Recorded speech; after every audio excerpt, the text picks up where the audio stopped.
All right, folks. Saturday morning edition of little paint session here,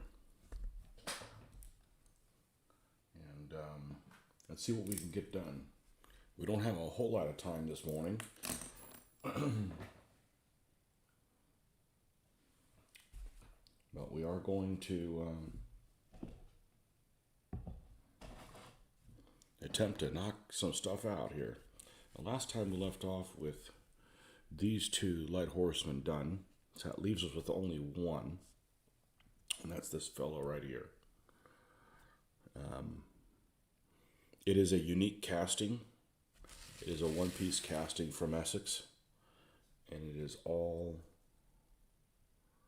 one pose. You don't get to pick the horse he's on. It's all one casting, horse and rider.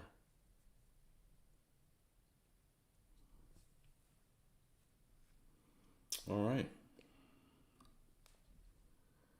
So this is what we're going to get started. Let's take a look at the horses that we already have here. We've got 5 of these guys done.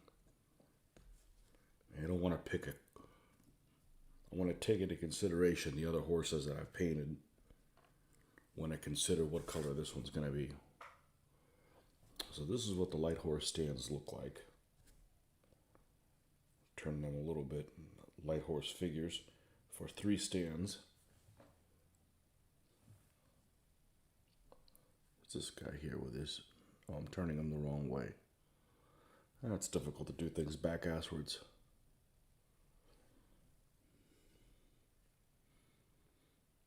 Okay, so we got 2 gray horses, a couple of browns. Maybe we'll give this guy a black horse. Let's do that. We'll do this. Give this guy a black horse, and then we'll go worry about his shield, because he is going to have a shield that's going to have an emblem on it.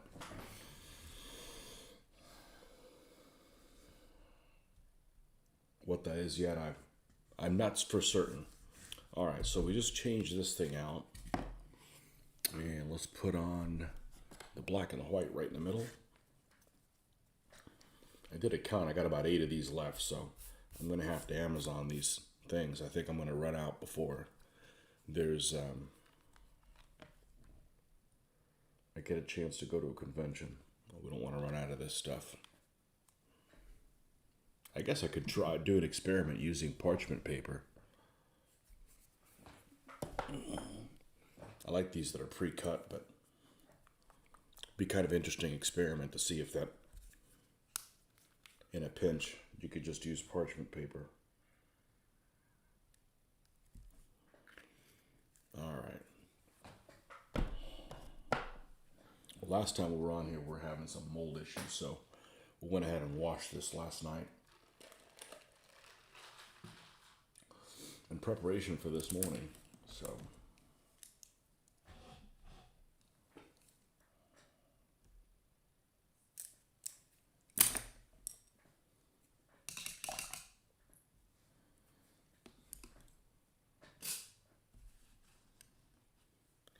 all right.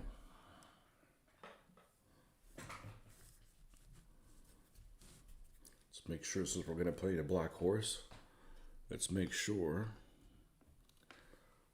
What's this? I have a notification. We're going to have Saturday morning issues again.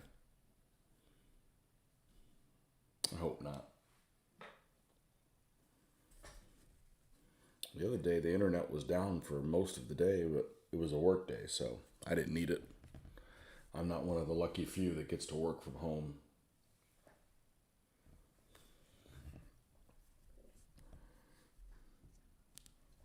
And those of you that work from home and don't like it, I have no sympathy for you. Some of us have to wear PPE and all kinds of shit every day when we go to work. So the idea of going to work wearing this sounds pretty appealing. No sympathy. I'd like to work from home one day in my entire life.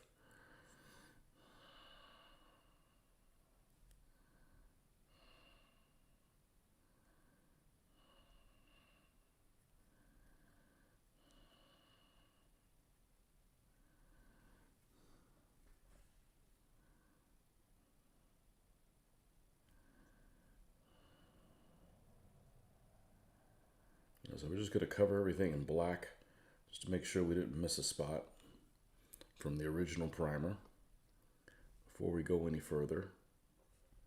And if we do, we can come back and fix it, but it's silly to be inefficient. We have other things to do.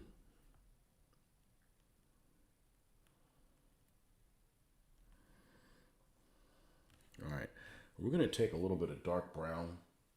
We're going to mix it in here, so it's going to have just the slightest little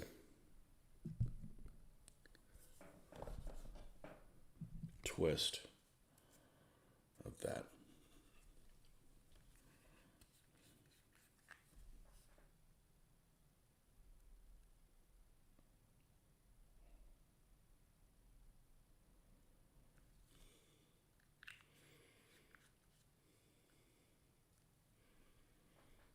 Good morning, my heavy metal band friend, Nordic Maelstrom. Yeah. I don't know. People always find things to complain about. I'd love to work from home. Just one day. Can I try it just for one day in my life? I've worked at the same place for going on 28 years, and I can never work from home. What I do is not conducive to that. But I'm not a particularly social person. I don't know if I would say I'm antisocial, but I enjoy being social with people who I have a lot of things in common with, and it's difficult to find that in the workplace. Like, I don't talk to anybody about my hobby and stuff like that. So, matter of fact, some people are like, I can't believe you have the patience to do that. I said, well, you don't understand that when I'm doing this hobby, everything goes right. Every single thing is a win. Yes, I have done things that haven't turned out how I've wanted to, and I've been able to fix them, and it's really empowering. So it's actually kind of nice for things not going all your way in the painting scheme all the time, because you're able to change it. But nothing's a problem here, nothing's an issue. So I would have no problem working from home every day. You noticed a lot over the last few years that people just like to complain no matter what. It's getting worse. It's getting worse. So I'm going to say something that's not really popular. I say a lot of things that aren't really popular, and I really don't care. Everybody's entitled to their own opinion, but the internet has made it that everybody gets a voice, even though they don't deserve one. And I don't mean that ugly like I want to silence people, but for instance, people that want to do harm to others, they don't deserve a voice. It's that simple, If you want people to die in a fire in a theater, you shouldn't be heard. And the internet gives everybody a voice. So the internet is the best thing. I think the internet has been the best thing for our hobby. But I don't know but definitely not the best thing for society in general. Because these people that really were out there that wanted to do harm needed it was more difficult for people to listen to them or to get their voice out, And I'm not talking about differences of opinion on politics, whether it's right versus left or whatever. I'm just talking about people that are genuinely out to do harm.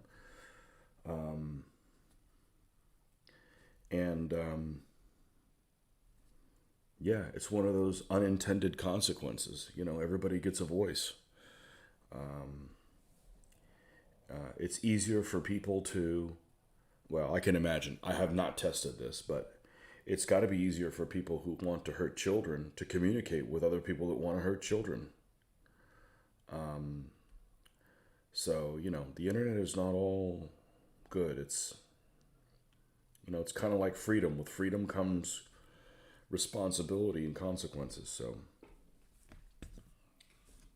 but there's people out there that just like to complain. I'm a member of a couple of Facebook groups. I like Facebook a lot, but I use it for what I want to use it for. I don't use it there as a sounding board for every single thought that comes into my mind. And I'm a member of a couple of groups that involve cars, and recently about it. Recently, another one joined. I think in the last week or 2 weeks ago, about a movie franchise that I'm kind of partial to and kind of grew up. And people just aren't happy just letting other people express their opinion and just go after them and stuff. And it's just like, that's just how it is. That's just how everything is. And yeah, I can be as negative as the next guy, but not when it comes to the hobby, man. This should be all like positive reinforcing and stuff. You know,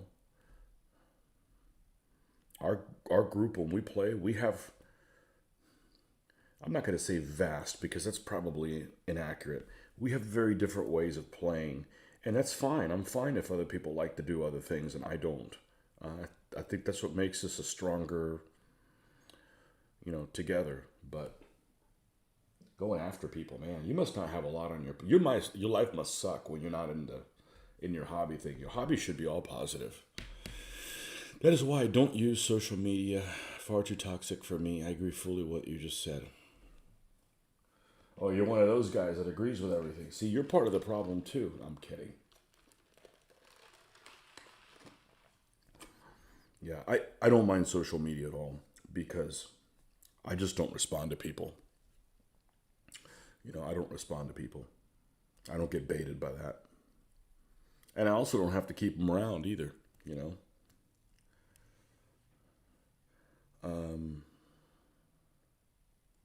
If I'm on social media and we have a thing in common and I find out you're like a communist or something, we're not going to be friends anymore.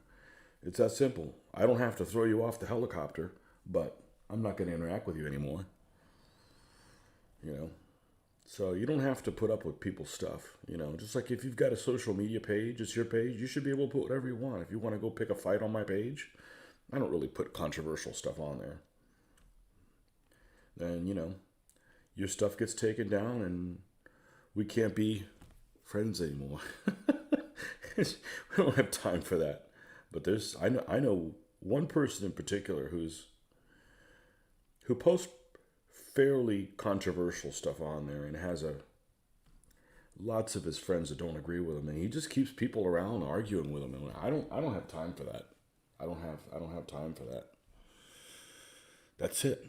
Can't work with you now.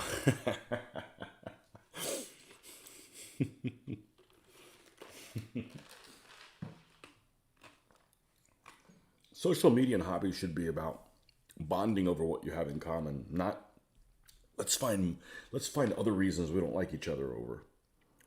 I don't want to know what people's politics are. You know. Oh well.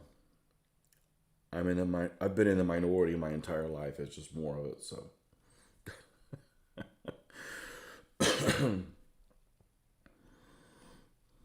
But yeah, work from home. I'd love to work from home. I'd love to wearing a t-shirt and shorts to work. Keep the office at whatever temperature I felt like, with a ceiling fan if I felt like it or not, and not run the heater. Oh, because people are just such heater sissies at work. It just dries me out and makes me cough. But enough of that. I don't talk about work either. That's not. I'm a mercenary. I do work because you pay me. I'm not one of those people that's defined by what they do for a living.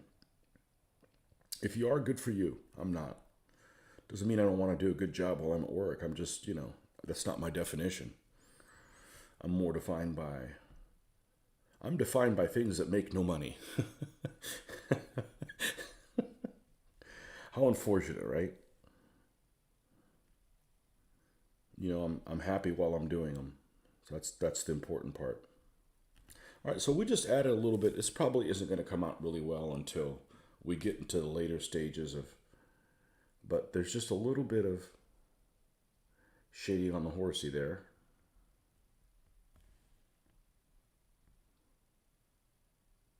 All right. And this horse is going to have socks on it. I'm just going to leave that towards the end so I don't scuff them up. But, we don't want this big black drab thing, want something that pops on it or whatever. So I am part of a blog online with some guys all over the world. We share pictures of our hobby stuff. It's a great way to get feedback and encouragement. It is. It is. And if you don't have anything nice to say about somebody's stuff, just shut your mouth, man. This could be somebody's therapy, and this could keep them from turning into a serial killer. I'm not saying that applies to me. I'm just, no, this should be positive. This should be positive, and it should be a relaxing activity. And if you poo-poo that, that person loses that, and now they've got to go beat their wife or something to get. No, I'm kidding. I've seen lots of things I don't like. There's plenty of them. I don't need to comment on them. I mean, who cares what I think? The creator's the person that should be happy with it. You want to make fun of somebody's painting? Go to a modern art museum and go to one of those paintings that's painted in like one color. Make fun of that. All right, let me go to, I think I know what I want to do. I can't show you guys on here, not because it's adult rated or anything, but it's just difficult with the screens. I'm not good with the screens yet, and I haven't done enough of it. So I'm just going to go to my little Pinterest page that I created for these guys. And let's go to the one that I have. And I believe he has a little shield with a lion on it. That's correct. Looks a lot like that Scottish lion that I painted on the other one.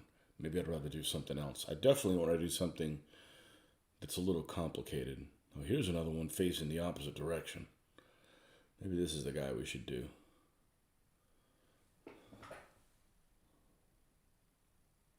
Okay, that's what we're going to do. That's what we're going to attempt to do. I'm going to take this off the mount so you guys can see. Like I said, I'm not really good with the screens. That's what we're going to attempt to do is this guy right here. Now, I noticed I've just used a different color horse. We're not needing to copy him directly, but his particular shield, that's what we're going to plan on doing. Okay? And you can find that on Pinterest. Pinterest is great for finding those little things. Just do a search for, if you're doing Byzantine army, do Byzantine army or something like that. And you're going to come up with some ideas. Now, you do have to check things to make sure that they aren't just rambling things and are incorrect, but it is great for those things. That and Google image searches. Big fan of both of those things. You can find all kinds of stuff on there. You got to proof check them though. I mean, there could be incorrect things just because it said, you do a search for Roman uniform and you get somebody wearing something that's not Roman, obviously. You do have to proof check things. Okay, so his shield is mostly going to be black with white. I may alter the background color just for a little bit of variety. Maybe I'll do dark blue or something like that. But we're going to need to have a pretty vibrant shirt. Do we have a yellow one yet? I do not. Okay, so this guy's going to be a candidate for a yellow shirt. All right. Don't want everything to be all like dull, and you got to vary what's going to be bright and what's going to be not, but kind of as you go. So, the very first army that I did, I pre-planned everything out. Like, this guy's going to be on this horse, and he's going to be facing this way, and this is what's going to be on his shield, and he's going to be mostly red, and the horse is going to be gray. All that ahead of time, and that's just a waste of time. You end up pigeonholing yourself into a corner. Just better to just kind of go with the flow. Adventures in the Land of Yellow. Those are always fun. Yellow isn't that big of a problem for me because my layering technique already uses a lot of layers to begin with. So the fact that I have to cover it multiple times, I was going to do anyways. So the layering technique kind of keeps me from it being that big of a deal for me. For those painters that want to do it the first time, want to cover everything in one coat of paint, yeah, yellow can be problematic. You got to coat in white and stuff like that, but we're just going to cover over everything we anticipate being in yellow with this brown color. And then we will slowly mix more yellow into this brown color mix as we highlight the folds and so forth.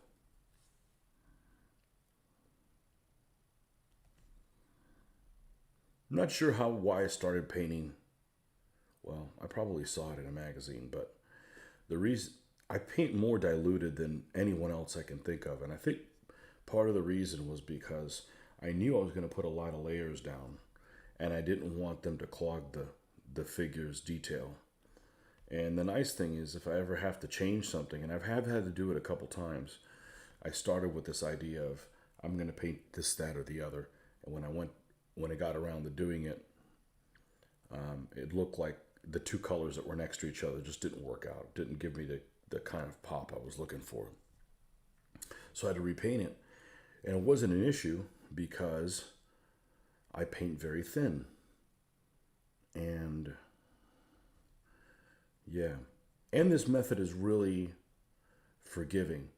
For instance, I was a couple of years ago, I painted a dinosaur, I painted a stegosaur, and I used a glaze technique, which is kind of almost like a watercolor technique. So whatever you paint first is the lightest it's ever going to be, and you start making things darker. So instead of starting with dark and lightening up, like I've been painting for 30 years?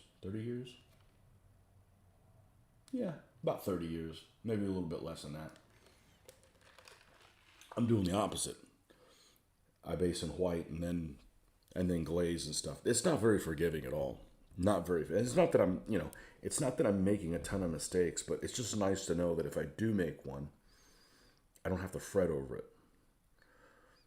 But yeah, it was a little different, just kind of doing everything backwards, you know. Variety's a spice of life, as they say. How about yellow tunic with a red shield and a white line? I don't think I'm going to do the red shield, only because they're going to have Polish allies, and the Poles are going to have a tremendous amount of red and white, and that's the only reason why. And I do need to see what color my Scottish general is with that shield. I think he's a blue, so I'll have to use something different. But I could do green. I could do red. I just don't want him to turn into just a random Polish guy. We'll see. When in doubt, go paint something else. If you got any doubt, go paint something else on the figure. That's what I did with the first of these light horsemen. I didn't know what I was going to do with the shield, so I just kept painting. I painted something else. Just keep moving. Don't get bogged down in analysis paralysis.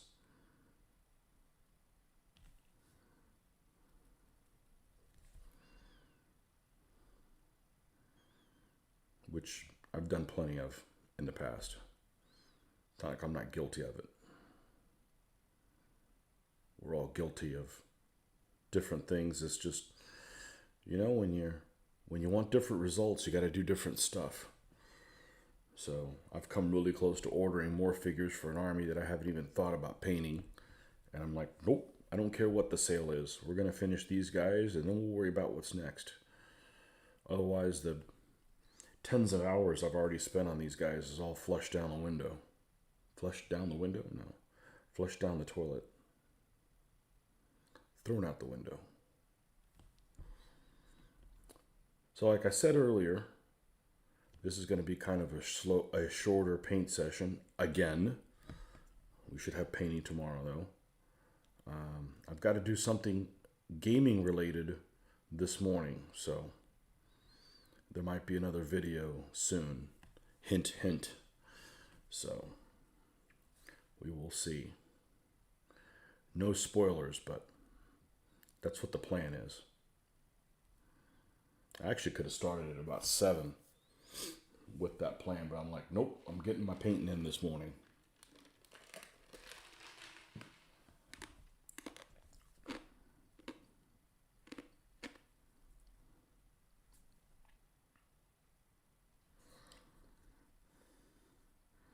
So we will see how that turns out. Uh-oh, got more. What part of the world are you from? Nordic Maelstrom?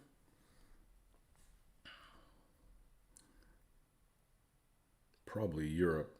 I'm the only idiot wanting to wake up this early on a weekend in the United States. I wake up at this time every morning. Actually, I woke up earlier than 5. I woke up at like 4:30 and couldn't go back to sleep. And I'm like, well, let's just go ahead and get started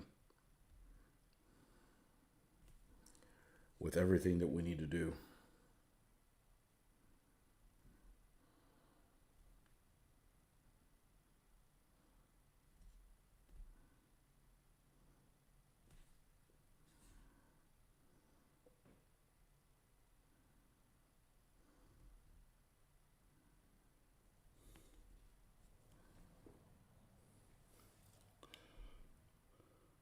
North of me in Pennsylvania. Ah, it is a Nordic maelstrom up there, isn't it? I only go up there in the summers. I only go up there in the summers when it's pre-pandemic. We'll see if there's a Historicon this year. I've already reserved my hotel room for it, like I had last year, and then they changed it, so we'll plan on going up there as long as there's not a mask mandate and as long as it goes off. Obviously, there's got to be a convention before any of that, but if not, we'll just go another year. Hey, I had a good run. See, I went in 2006, 7, 8, 9. From 2006 until 2019, I went every year. So, yeah, if they hold it again and things are normalish, we'll go up there. We'll run a whole bunch of DBA stuff like we have in the last couple of years. See some people we haven't seen in a little while, but got to keep it in July too. November is a deal breaker for me.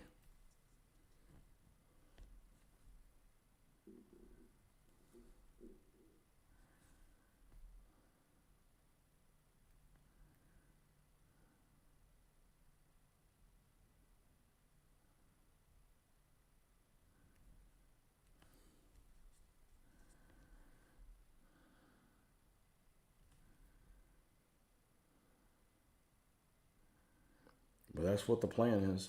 That new location in Lancaster is beautiful.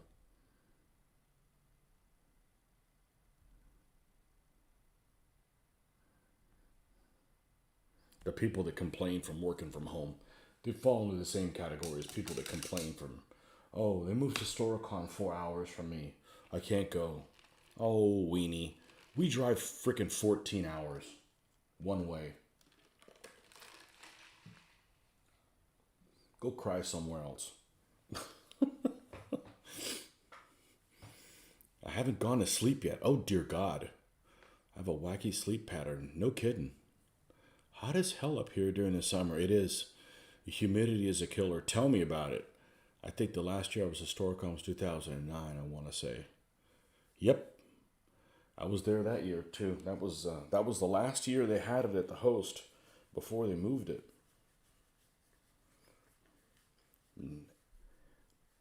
2009 was at the host. Because that was the year that the DBA author guy came down. Phil Barker came down at Historicon that year. I got to meet him. And 2010 and 11, it was at King of Prussia. And 12, 13, 14, 15, 16, 17, it was in Fredericksburg. And then 18, it went back to the host, which looked like they were refighting the Battle of Stalingrad there. And both sides were losing. It's embarrassing that someone that works for a living has to go to a convention in a hotel that looks like that. And then 2019, they relocated to the convention center in downtown Lancaster. And that place is, it doesn't need to be nice, but it needs to be a place that, like, if you brought your family with you, they wouldn't be, like, taken away by roaches, And that's it. It doesn't need to be, it doesn't need to be the Ritz-Carlton, but it also doesn't need to be, a hellhole. So, and we didn't stay on property. We were planning on staying on property last year. On 2020 before, all that happened. So, because there you just park your car and you can just cart your stuff up to your room. And I even bought a cart for the first time. I've been talking about it for years. And I bought a cart to haul our stuff around in. One of those collapsible carts like you use at the beach. You've seen people use them if you go to the beach, those collapsible carts or whatever. Finally got one just before the year where there were no more conventions. So it's been sitting there languishing for like 2 years.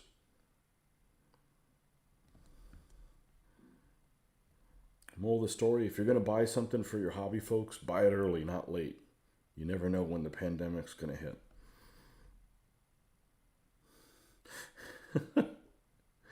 That way you can use it.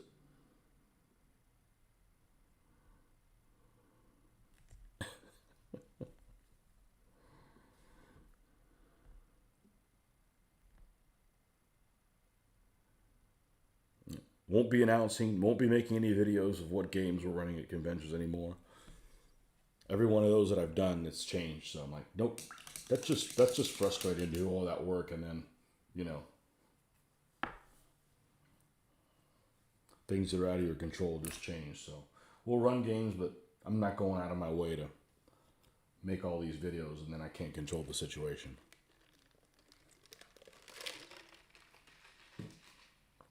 Little steps I have to take from going into the insane asylum. Keep from going in this insane asylum.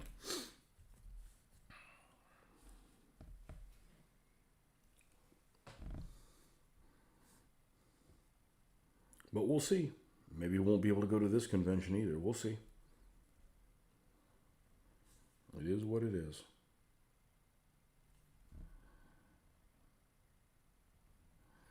I'm not in dire need of that much gaming anyways. I get enough of it as it is. Those people that only go to shows and game only at shows, well, that's a little different, but we're gaming generally every week.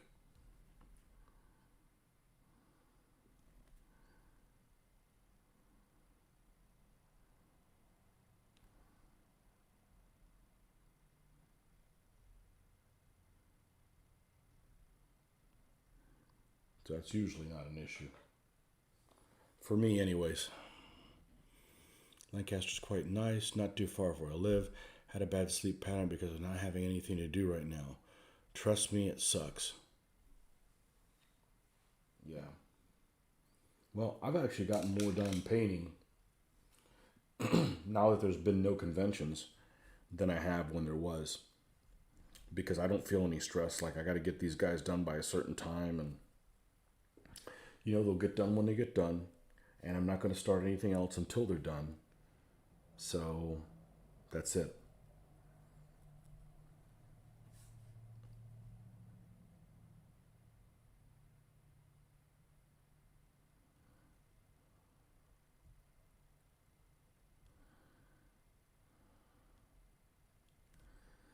That is it. Because having bits of this and bits of that done, that doesn't do any good. That doesn't further you along where you need to be. Okay, I think that's yellow enough for the time being. Just to give us an idea what color is going to be there so we can put other things there along with it. Well, we know we're going to have to do flesh, which lots of people dislike doing. I'm not one of them. I actually like putting flesh on the figure. Let's just go ahead and do that. Let's bring this guy to life. Let's bring this fellow to life. We're going to need the old red leather.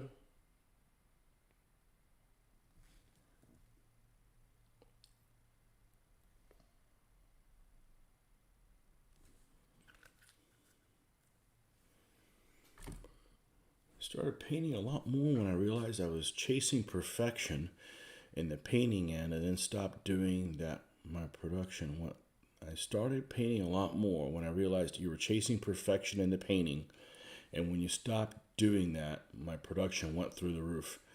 Yeah, I'm always chasing perfection, but the only way I can speed up my painting is painting more often, and I'm okay with that. There's several painters, two I can think of right off the bat, that I really like their work. That aren't me. Other painters, and they don't take any shortcuts. So if I want to be really happy with what I do, I just have to paint more often. Shortcuts aren't really going to help me. Maybe if there was a shortcut to like prime things, like I hate priming things. It's just so mindless, and any moron can do it. I like researching the figures. What figures am I going to paint? Who makes the miniatures? Buy those. The mixture of who's going to be on what stand. Figuring out what kind of a paint palette or theme I'm going to have for the army. That's the stuff I like doing. The actual painting, this is pretty mindless. I don't have to put a whole lot of thought into it. I've done it so many times that I don't fret about it. But in order for me to be happy, I just got to paint more often. Shortcuts, a dip method isn't going to work for me. If I had all my armies completed, I wouldn't be happier if they weren't painted exactly how I wanted them to be. So my solution is doing these videos. Somebody asked me, why are you doing these videos? I'm like, I'm doing them for me. I'm doing them so I'm forced to stay on this. If I wasn't filming this, 15 minutes in, I might be like, oh yeah, let me go look into this. And I wouldn't get any more painting done. But this forces me to, because there's potentially some people watching. I don't want to leave you guys hanging in the middle of something. So I do this for me. So if the fact that you guys are watching this or even entertaining it, I get it. I've done housework and had another painter on. I was just rambling about the hobby and stuff. It's like talk radio without all the bullshit politics. So I do enjoy it. I do listen to other folks. Not in a long time because I'm making my own content, but this, at least for me, this helps keep me on track producing more, so that we can see other videos with other armies. And it feels good to get things done. And Ginaru, hello. Welcome back. I knew it was somebody familiar because I can't really see the icons here, but I can notice that yours is mostly white or some off-white color. So I'm like, I remember somebody who has that. It's Ginaru.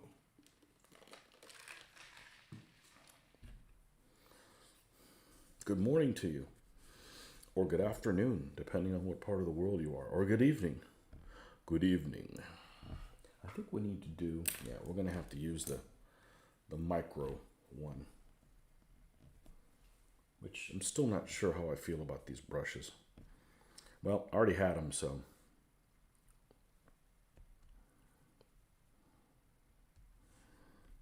Be that as it may.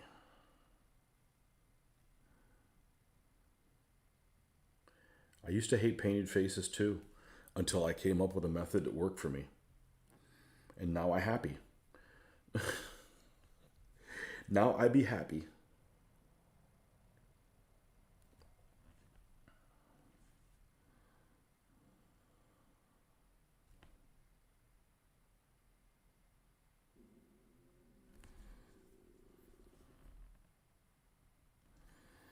Okay, let's add a little bit more of this.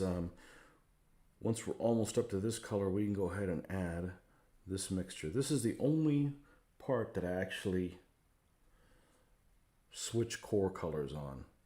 I start with this and then I start adding this other one. I usually will we'll start with a color, add black to it, get to this core color, and then lighten it with either white or yellow. This is the only one that I add another color into the mix that eventually will be highlighted as well. You just need, I think you need different steps for a face so it looks like a person's face. Especially if I was doing 28s. So I'm just not going to paint 28s. They just would take too long to paint, even if somebody gave them to me. I actually had somebody offer to give me some figures if I'd paint them and I could keep them. I'm like, hey, that's a great offer and I like your figures, but I can't spend 12 hours on a figure. That's what it would turn into. I know me. And there's some phenomenal painters that paint in 28s. So, I have to keep trying to push that envelope and paint as good as they are. And, it's just going to take forever. In my crystal ball, I could already see what was going to happen. That just doesn't work. You need to be realistic. It's around 14:20 here. So you're having a painting shortcut discussion. No, I'm not. I can't do any shortcuts. My biggest shortcut was using this stuff right here. Because pretty much with one application, I get everywhere I need to go. So this was my shortcut. Oh, I did do one shortcut. I lied. See, that didn't take long. Because there's such a shortage of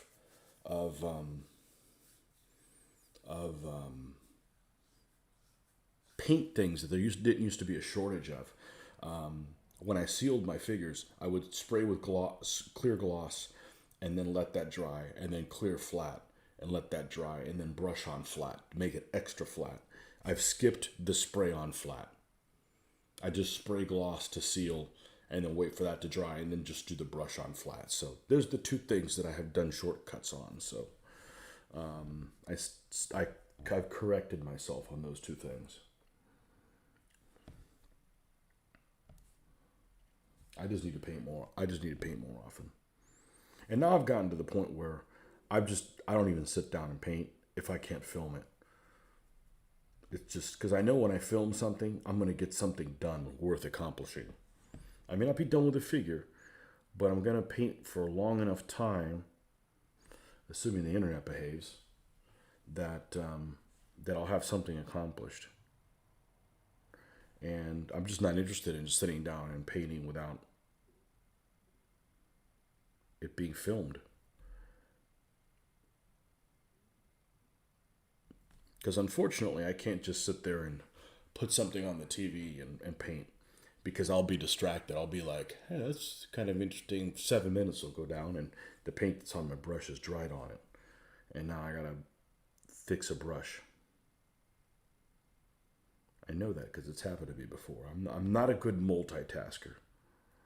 So, even if it's something I've watched a bunch of times. So, let's get a little bit of white with this. Lighten this up.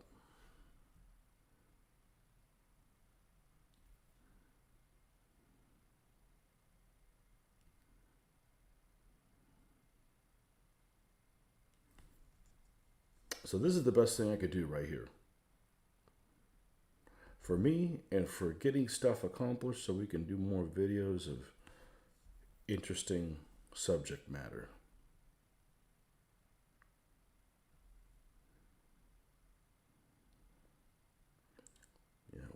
Plan on shooting a short series of games today. So we'll see. Hopefully that'll work out. And hopefully it'll be up late this evening. Eastern Standard Time. We'll see. Good morning, Kevin. Out in Arizona stand.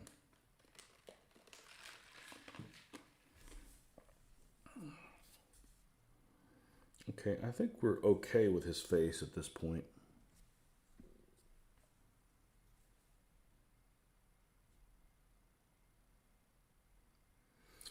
For the time being. Let's do his little happy hat. We've been doing kind of a gray thing. It's like a felt hat, so gray's pretty safe.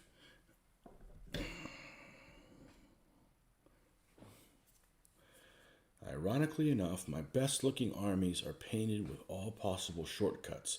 Sometimes I try to paint the proper way with airbrush, fancy edge highlights, etc. Yeah, no airbrushing for me.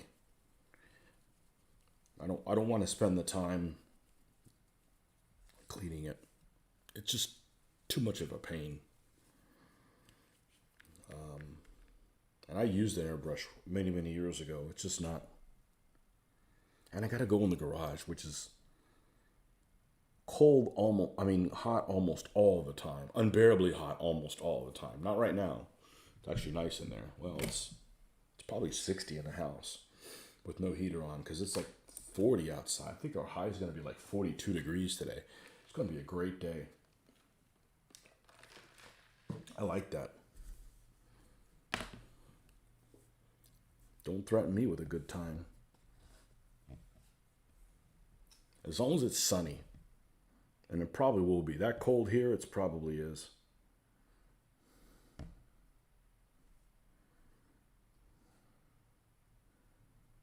This would have been great weather to go do what we did last weekend, which we had good weather last weekend, so not really a complaint, but good theme park weather.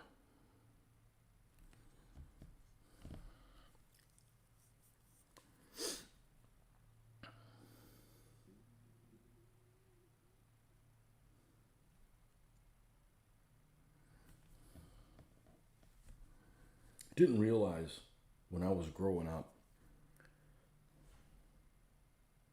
that there's so many adults. Well, not even adults, kids.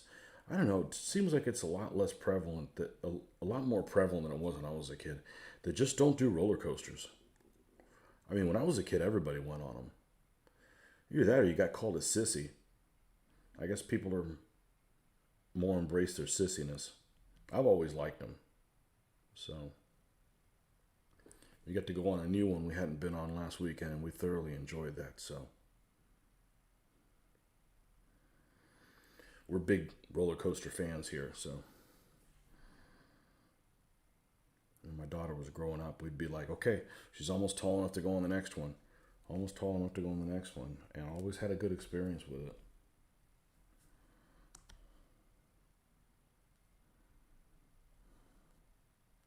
I met some folks down there, some folks that we know, they just absolutely terrified of them.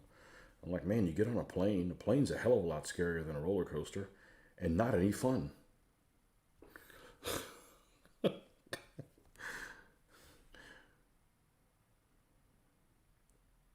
That's okay. The less people want to go on a roller coaster, the less people that are in front of me in line.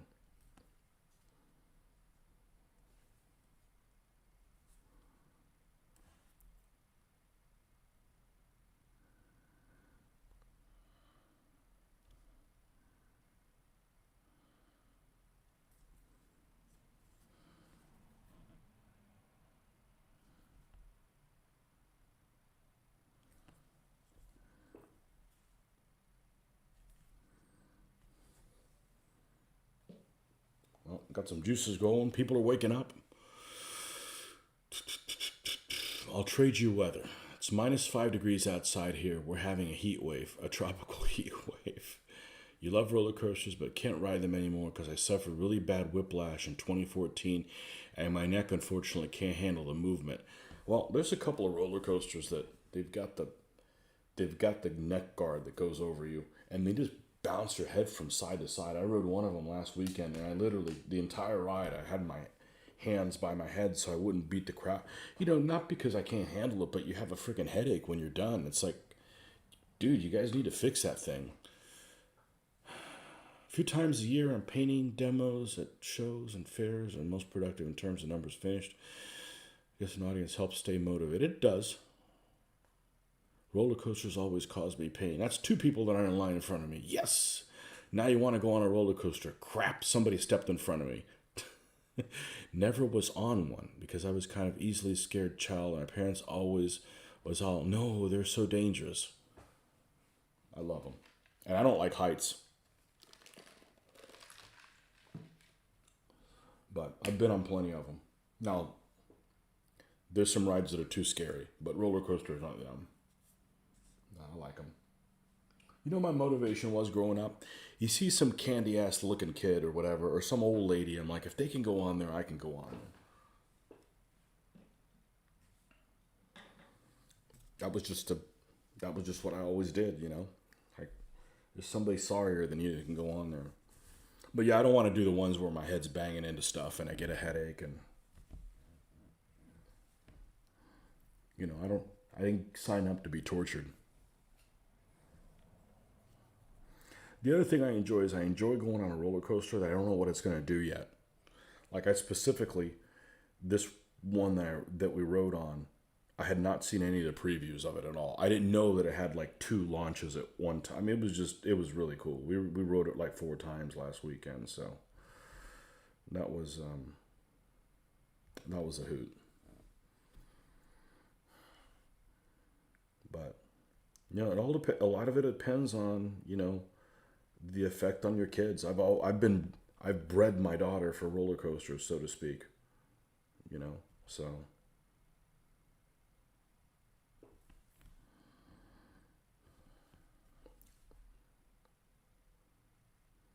yeah, they're a lot of fun.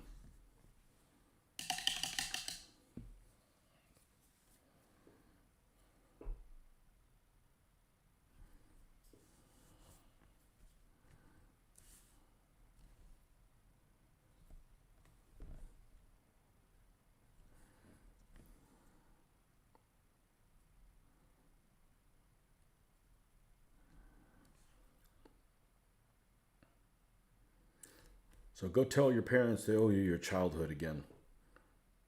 I want my childhood back.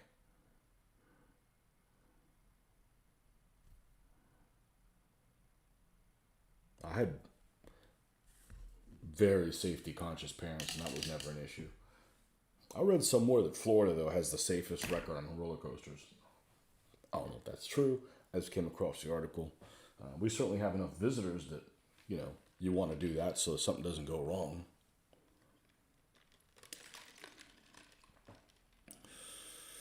I hate heights. I don't like them either. You know, the scariest part of the roller coaster is when it gets to the top just before the drop, and you're wondering, like, can you go ahead and drop before this thing gives up? I think planes can be more fun than roller coasters. Depends on the type of airplane. I pick World War II fighter planes over a roller coaster any day. Maybe if I was flying. I have trust issues. You have an excuse. Ben Waddy. Awesome. You didn't have to come in here and tell me my video is backwards. Thank you. I was 9 and they didn't strap me in properly. Oh, that's not good. And I almost was flung out of a coaster in Kings Dominion, Virginia. Wow. Splash Mountain is about it for me. Oh, really? That's disappointing. So I always end up visiting some towers, those attraction wheels. I don't know how they're called. English, other high places. Attraction wheels. You talking like Ferris wheels? Oh, those I don't like, man. Those are freaking scary height-wise. I would love to fly in a Spitfire, but it's a single-seat fighter, so unless I learn to fly, that isn't happening. No kidding, right? You adore plane flights because I'm terrified and impressed at the same time. It's weird as shit. It is very surreal. I don't get airsick at all. As a matter of fact, that's not an issue. It's just, you know, I don't like turbulence or when the plane drops and you're hoping it grabs. It's just too stressful.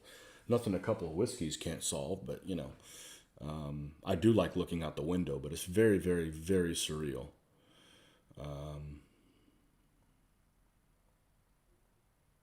Ferris wheels, no. And a double Ferris wheel? Hell no. No, that's. But as you get older, the things you can handle on rides changes. For instance, the thing that bothers me more than anything on a ride is that, and everybody knows what this ride is because they've had them at fairs. I call it the mixer, and what it is, it's a device that has. Don't I have a piece of paper here? Gee whiz! Yeah, I do. Here we go. I can't do these things anymore. They're scary as shit, and it's really kind of almost like a kiddie ride. All right. I'm going to do a crappy job of nope. Yeah, I'm going to do a crappy job of drawing this, probably. But it's this ride that each individual cart, maybe I won't do a crappy job at this. I got to draw stuff like this from time to time, or I'm going to forget how to do this kind of stuff. And if this isn't exactly accurate, then, well, I did my best.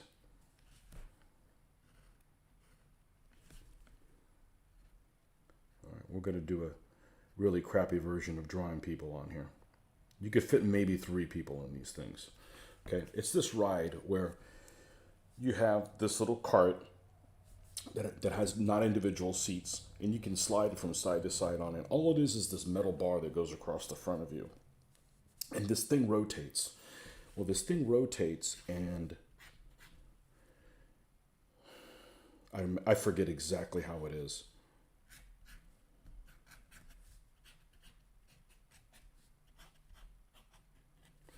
And it's this machine that has one of these little carts at the end of this arm. But I think there's another one of these over here, and they intertwine and mix in with each other. So it looks like you're almost going to hit one of the... So all these things are turning.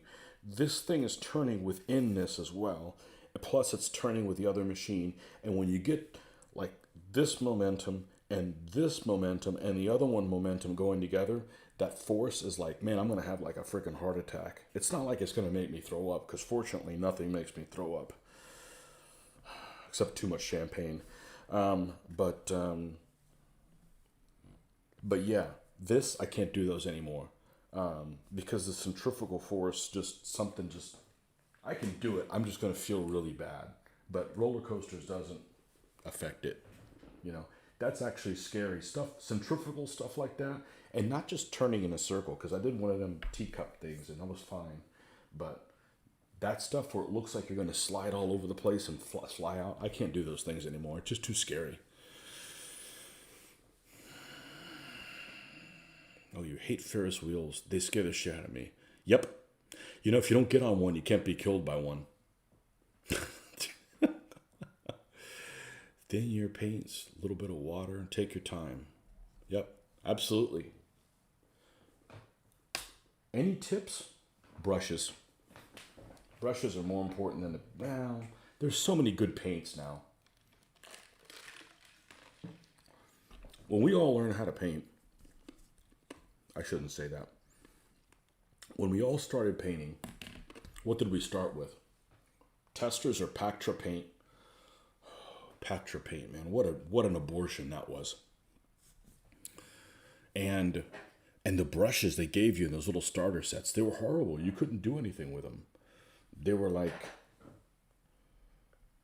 the ends of them were like this.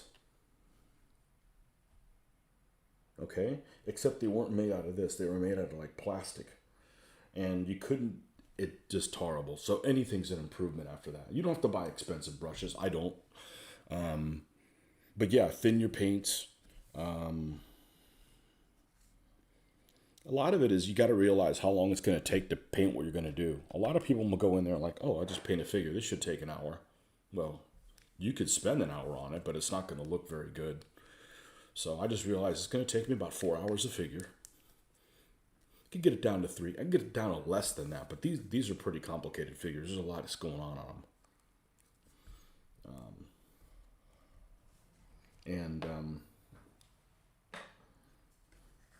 You know, I wouldn't even say the wet palette's that useful. I didn't start using that until I'd been painting for, I've only been using one for maybe 5 years. Nah, a little bit longer than that. That just keeps me from having to remix the same color again. It's more of a time saver than anything else. But I wouldn't even say that's even necessary. But everybody has a different, watch stuff on YouTube. For sure. You can get a lot of tips on YouTube. And I'm not just saying this channel. I'm just saying there's other stuff that's, you know, you'll watch somebody do something and maybe you'll realize, I don't want to do it that way. You know, sometimes it's, some people provide positive or negative reinforcement. You'll realize, man, I don't want to do it the way that guy's doing it. He's taking too long, or I don't like how they turned out. Now they got some new paint that everybody's raving about. First it was the contrast paint. Now it's the, I forget what it is. They just came out with them. I'm like, that stuff's just not geared for me. You know, I'm past that point. But hey, anything that can make the hobby more accessible is a good thing. But it's going to take a while.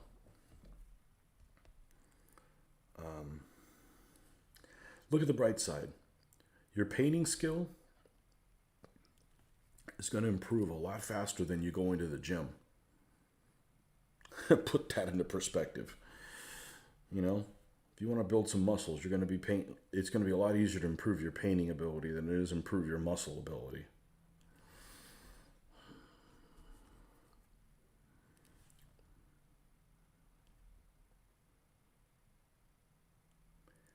Washes. I used to do washes a lot. I basically don't use washes and figures. They're too hard to control. They're not for me. But they got all kinds of products out there that are. But paints and brushes, those two things.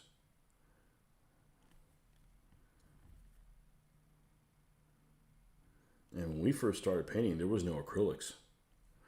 The first acrylics that we got our hands on was like stuff like Poly S. But before that, there was no acrylics. It was all that enamel crap, which, you know, if we had that now, I could probably deal with enamel paints and get pretty good results with them.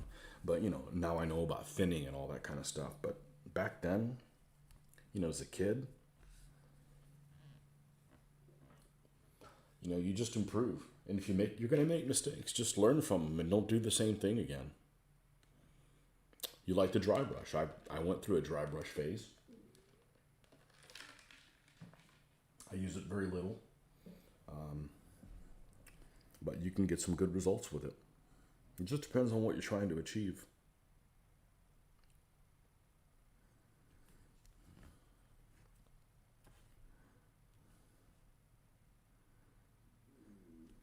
I mean, the very first thing I ever painted was a model of the Bismarck.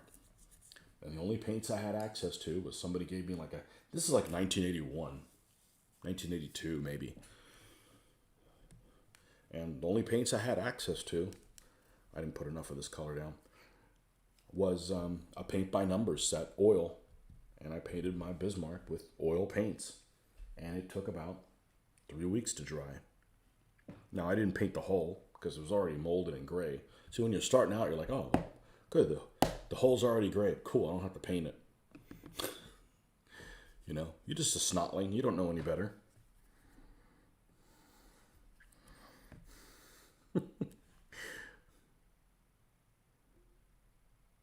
And nothing was worse when you were a kid and something was molded in a color it's not supposed to be. You're like, damn it, and I got to paint the whole model. I had those Airfix figures, which here in the U.S. they were MPC, but they were the same figures. It was basically the same figures with better artwork because the MPC artwork was awesome. Still is. I was talking about them on a show a couple of months ago and I pulled some of the old MPC artwork and it's still great. But they're Airfix figures. And it had some U.S. paratroopers that were molded in German blue. I'm like, great. What am I going to do with these guys? I wasn't going to paint the figure all by itself. I was friggin' 11 years old or whatever. You got some decent brushes and paint. Just keep practicing over. You'll make a mistake, just paint over it. Once you get better, try some more advanced techniques. Yeah, you're going to have to make mistakes. I mean, it's just going to happen.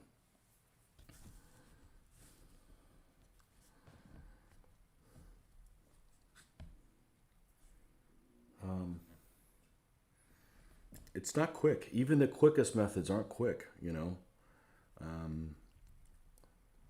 Especially if you're just starting out. If you're one of the younger generation people just starting out who gets everything like a lot of folks think they can have immediate results. Yeah, this is going to take a little bit. But just think of it as like, therapy. Like a spa, you know. You're just, this is going to take a while and it's just going to take a while. It's just part of the process. Okay, I think I want to give this guy a bow case that is colorful, but not crazy. Do we have a green one yet? We don't. All right. Well, you got to be careful with green because you don't want to use colors that are hard to find in the wild. Let's see. I think we can do this black-green. Obviously, this is our starting point. Not going to end up like this.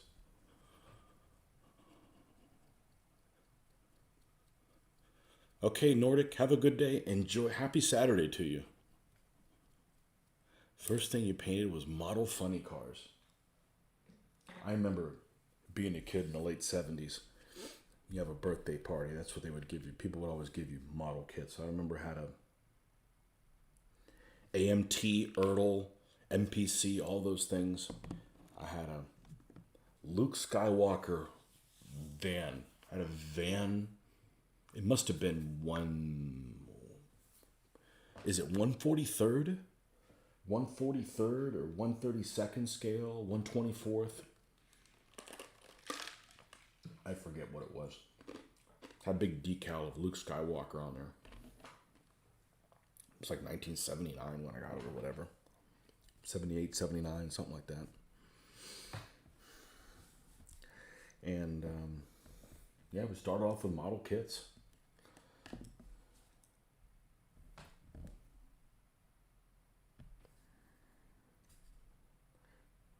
I would ask my dad to sometimes build things for me. Got this Tester's model. I want to say it's one. I'm not sure what scale it was. Maybe 1/200, maybe 1/144th. It was an I-400 or 401, whatever, Japanese submarine, World War II Japanese submarine. It's that one that has a float plane on it. Massive thing.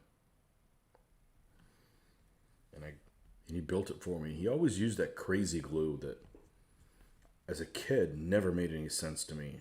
I mean, growing up, you know what glue is, right? Everybody's used glue.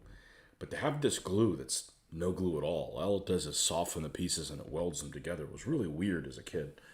I mean, that's the stuff that I use now. But I mean, it's really weird to use weld cement. The concept of weld cement to an 8-year-old is kind of a strange thing. And yeah, that's what he used. Didn't paint or nothing. He just built it. Had a lot of different ship models. At that time, waterline models weren't a thing. But now you can get waterline model anything. Or many things in waterline model. There, you just had to pretend it was out of the frickin' water. Or pretend it was in the water or whatever. And it was, I don't know.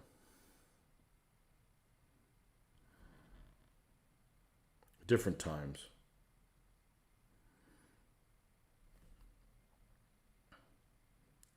Back when hobby stores were a thing. They're not a thing in this part of the world. They've pretty much disappeared completely.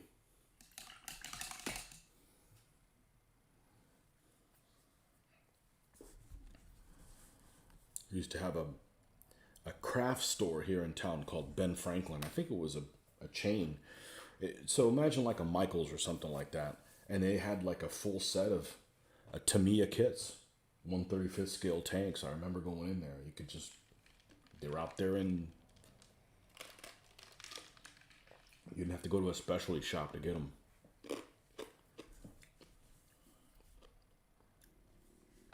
And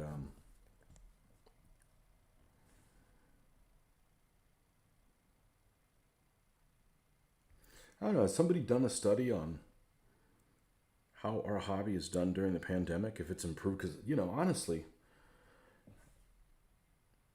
and I'm not one of these people that, oh, you need to grow the hobby. You need to grow the hobby. I'm like, okay, we all have jobs and the hobby should be relaxing. I don't have time to, things change. People aren't interested in things like they used to be anymore, you know? I mean, like, for instance, I play video games, but this doesn't scratch playing video games doesn't scratch the itch of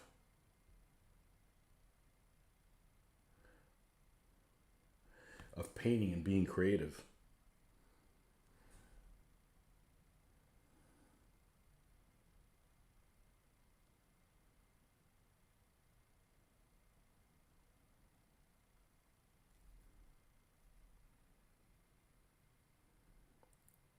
So I'm wondering, has this breathed some new life in?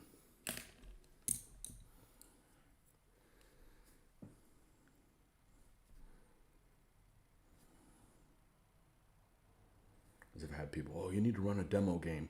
I've run demo games. I'd run demo games at shows, and I'm a really quick learner. Like, all it takes for me to get to screwed one time, I'm like, okay, that's done.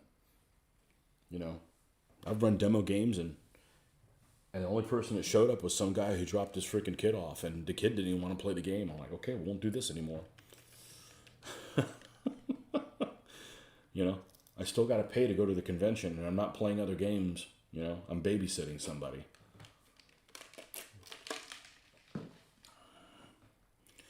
I'll babysit my own kid. I don't babysit other people's kids. Sorry. I've started with 40K. My first models went horribly. Still painted it for a couple years. Never actually played it.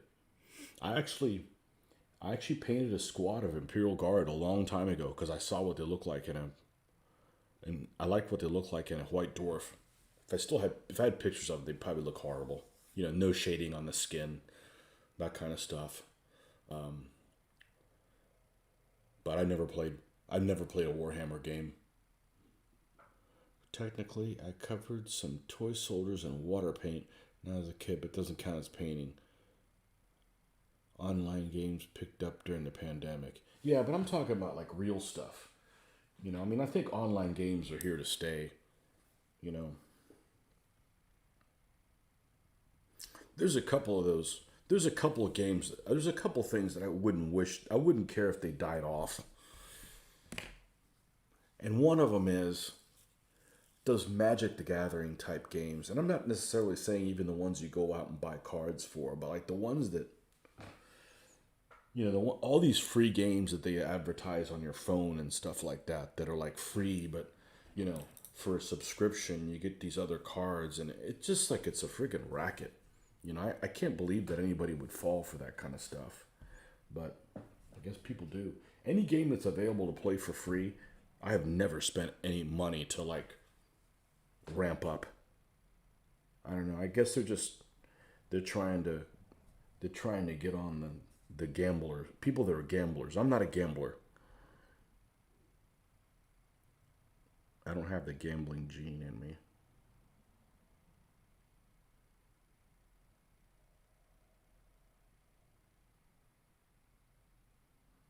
And those damn reels. You'll go on Facebook and it'll be like, I don't TikTok anything. And those TikTok things just show up on your reels. Next thing you know, you've watched like four. I'm like, what am I doing here? Snap out of it, you know? I wouldn't care if that stuff went away. But I mean, real miniature wargaming, has it done better? Let me give you an idea of what I'm doing here. We're just building up these colors. We're just doing some kind of a pattern here. It's so weird to have to twist this the opposite way. Just a little something. Because they did decorate their bow cases, but I'm not going to get a PhD in Wallachian bow case horse decorating.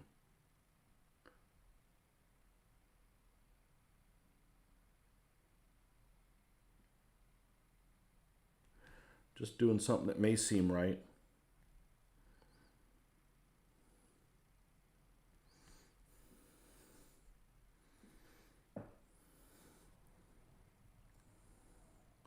You know, an army that's a very plain army, but has a lot of like decorations. You know, if you're going to paint them realistically, is the Scythians. The Scythians have a lot of like embroidery and stuff on their clothes and their bow cases and stuff like that. But it's like almost all light horse.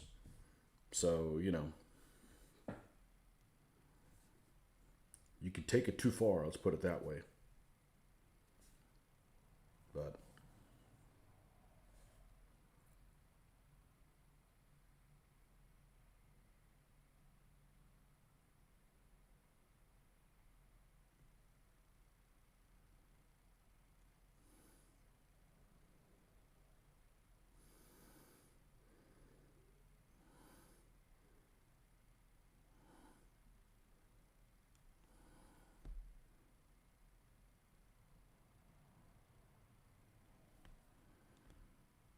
Okay, we embroidered something and we don't know what it is. But it doesn't really matter. Focus, damn it. So to kind of give you an idea what some of these other ones look like. Here's another one that I did. Just a little, just to add some details to some of these bow cases, because they are pretty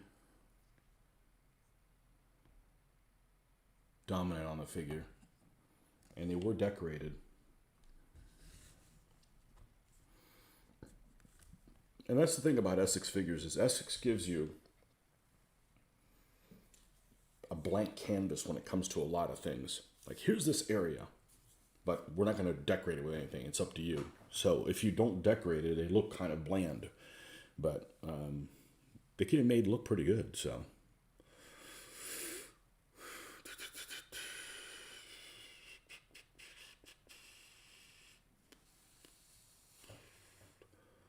My first serious attempt at painting figures ended up as red blobs at Tallieri Scott's Grays. Repainted them a couple years ago. Look at them now and I could think I do a better job again. You just gradually evolve into a better painter. Or you give up. Yep, you do. Played 40K a lot. People tended to not like my style of painting. I did. Yeah, doesn't really matter as long as you're happy with it. And so should you. Your figures, as long as you like them, they're good. Oh, I like that little ghost guy. He's cute. Wonder what icon you use for that. It's a hobby. It should be about having fun. It should be about relaxing. Yep. You started actually playing war games with Infinity. And it's still my most painted war game. Scott does that. Scott in our group paints for Infinity. I don't know that I've seen any of his stuff, but he plays that, I think, once a week. He travels to another town to play that. I believe so. Models are just too high quality and painting them is too stressful for me. Ah, there he is, the German Peter. Welcome. You're now descending into 10-15 millimeters, far more fun to paint, play to, and growing more rules-light games. Watch your last battle. Notice Mitch's Palmyran army must have been 2.0 list. I don't know what it is. If he made an error in the army list, I'm not a big fan of micromanaging people. So, army still counts. He doesn't have the 2.0. He has a 2.0 book, but I bet he couldn't find it. So, unless he made the list wrong downright, he was supposed to build it off the 3.0 list. So, be it what it may, he did buy the army in the 2.2 days, so he may have had to convert some figures over and use this one for that one and so forth. But if you watched one of our earlier battles, we did in the transition period use some 2.2 armies with the 3.0 rules. So we've pretty much gone away from that. It's just too confusing, and honestly, most of the 3.0 army lists are a lot more interesting. Just the fact that they have more options and you can use allies and that kind of stuff makes them a lot more interesting. But it's also why some of my armies have not seen the battlefield on a video, because they're still 2.2 and I haven't felt like I want to convert them over yet. I'd rather build a new army than convert over something that I've had for a while.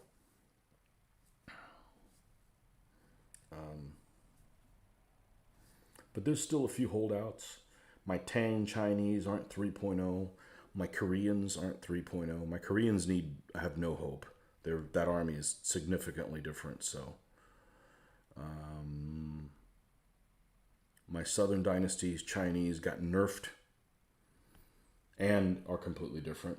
And it's a shame. That's one of my favorite looking armies that I have. Who else? My feudal Spanish aren't 3.0. My Berbers aren't 3.0. That may be everything. And some armies, like the Armenians, didn't change at all from one to the other. Part of the reason is those early armies, I used a different basing technique. And I don't think I could replicate it. I wouldn't want to. The basing technique I use now, I'm a lot happier with. So that's part of the reason not to go back and do them. And I'd rather just build something new. I've got plenty of games in with those other armies, so I'd rather build something new. Now, there's some armies like my Ptolemaics. My Ptolemaics lost 2 pikemen and gained a solid warband and a solid auxilia. So that's 2 stands I have to do, and they'll be 3.0 compatible. At some point, I may do them, but I'm enjoying building these more lighter, faster-ish armies at the current time. So I don't see doing that anytime soon.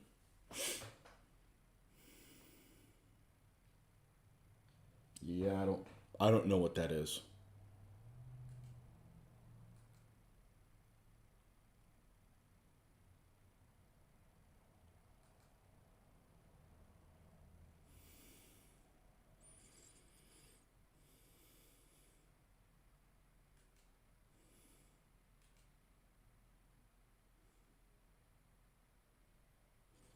Yeah, I don't get too many of them weird posts. You guys know if you come on here, we gotta behave. You can't be pushing porn. This isn't the place for it. I don't necessarily have a problem with it. Just that's not what this site's about, you know.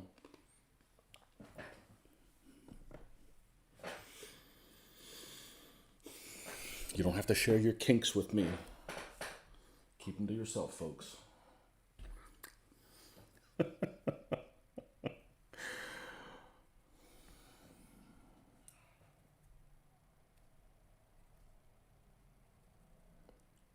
Just because you can do something doesn't mean you should. Reminds me when I went to the Pentagon. I went to the Pentagon a couple of years ago. Of course, I had a sponsor with me or whatever. Obviously they pull your record, find out who you are, see if you've misbehaved in your past. Let me right in.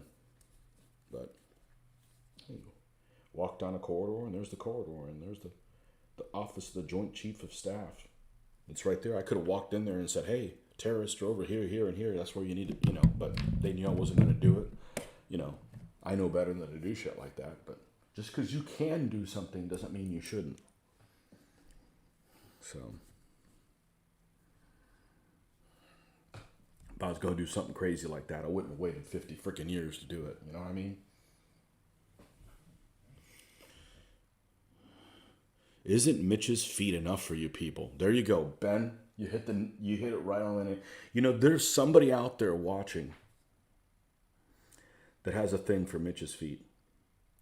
I could tell you right now, it's not me. It's probably not you either. But that's okay if you're into that. I don't have a problem with feet, just not on Mitch. You know what I'm saying?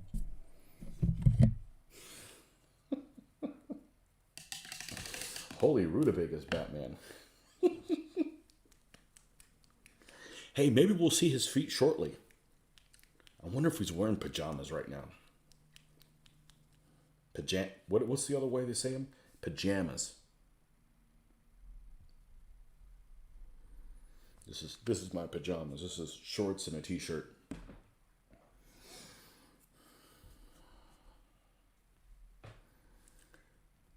I know growing up, my dad was significantly older than I was, but he always would have pajamas. He would have, the bottoms and everything. It's just a different generation.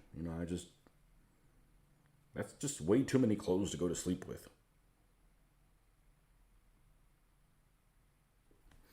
So I keep looking at my stats, and 100% of my viewers, which I find very strange, but I would have thought it'd be, like 99.3 or something like that. 100% of my viewers supposedly are male. Which is fine. We don't need to, wargaming is, at least when I grew up, pretty much a male dominant, well, it still is male dominant. Just pretty much, I don't know any women that were wargamers.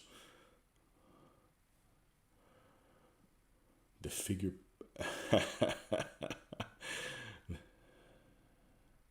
political question. Can Americans visit Cuba? I don't know if they can right now.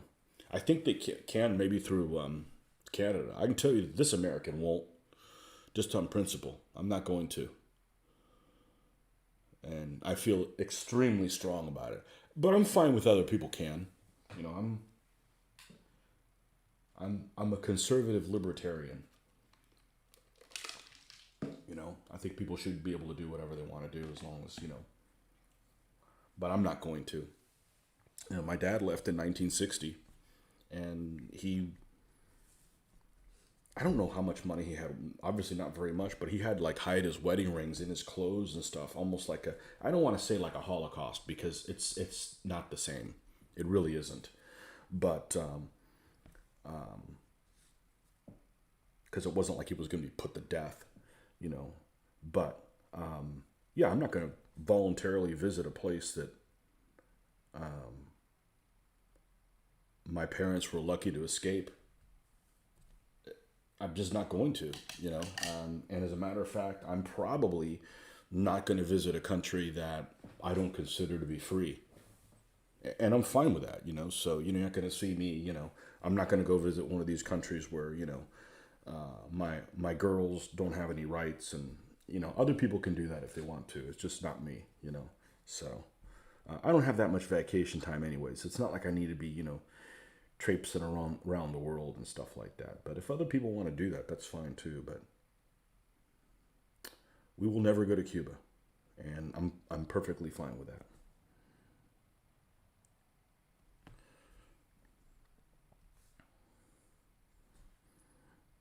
And the generation that my dad was from has just kind of just disappeared. You know, the people there, it's just totally different. So there's other places that are just as beautiful that don't have those kind of problems, you know. I'm not going anywhere where there's some secret police. Just life's too short for that. I've watched too many movies. uh, I guess you can better watch the feet than smell them. Yeah. What am I painting now? I'm painting Wallachians. Dracula's army. This is the last of the light horse. This is the 6th light horse figure. And then when we're done with these guys, we'll base them up and see how they look. Now, one thing that has transpired since I started this army is the basing material I used to use is apparently not available anymore. This stuff right here, Liquitex resin sand, they don't make it anymore. It is apparently not, I'm going to call it environmentally friendly, but that's not really what the terminology is. I'm sorry, I'm not up on these green terminologies that you know, that dance around the thing, whatever. Sustainable. It's not a sustainable product. You know, you could eat this and it probably wouldn't do anything to you, but it's not a sustainable product because it's got resin pieces in it or whatever. So they've stopped making it, and I've had to go to an alternative. So I watched a video on alternative products of basing things, and this is what came across, this Vallejo ground texture, until they find that this is, you know, baby seals are dying from this or whatever, and then they won't make this anymore either. But this is another acrylic product, and it's similar, but it's definitely grittier. So I'm going to plan on building and talk about, you know how you always get a bag of chips and they leave it like half full? Check this out. I haven't even used this. Look at this, came like all the way to the top. Well, it did shrink a little bit. It was like literally all the way to the top of this stuff. So it's a similar product. This gentleman made a video comparing the different products, and this one, these two were very similar to each other. I'm extremely happy with this. I don't want to change this. So what I've done is I've got probably half a bottle of this. This is going into storage. I'm not using this at all anymore unless I need to retrofit some of the armies that I already have, because I want the basic material to be the same. So these guys, the Amorites, will be the last figures I've done with this. So we're going to hold on to this stuff. This is in safekeeping now. Okay? And this will be the first army I use with this ground texture. I suspect that when I'm done, you won't be able to see much of a difference at all. But it is grittier. But I'm going to use the same colors to paint it, so hopefully it's not that noticeable. So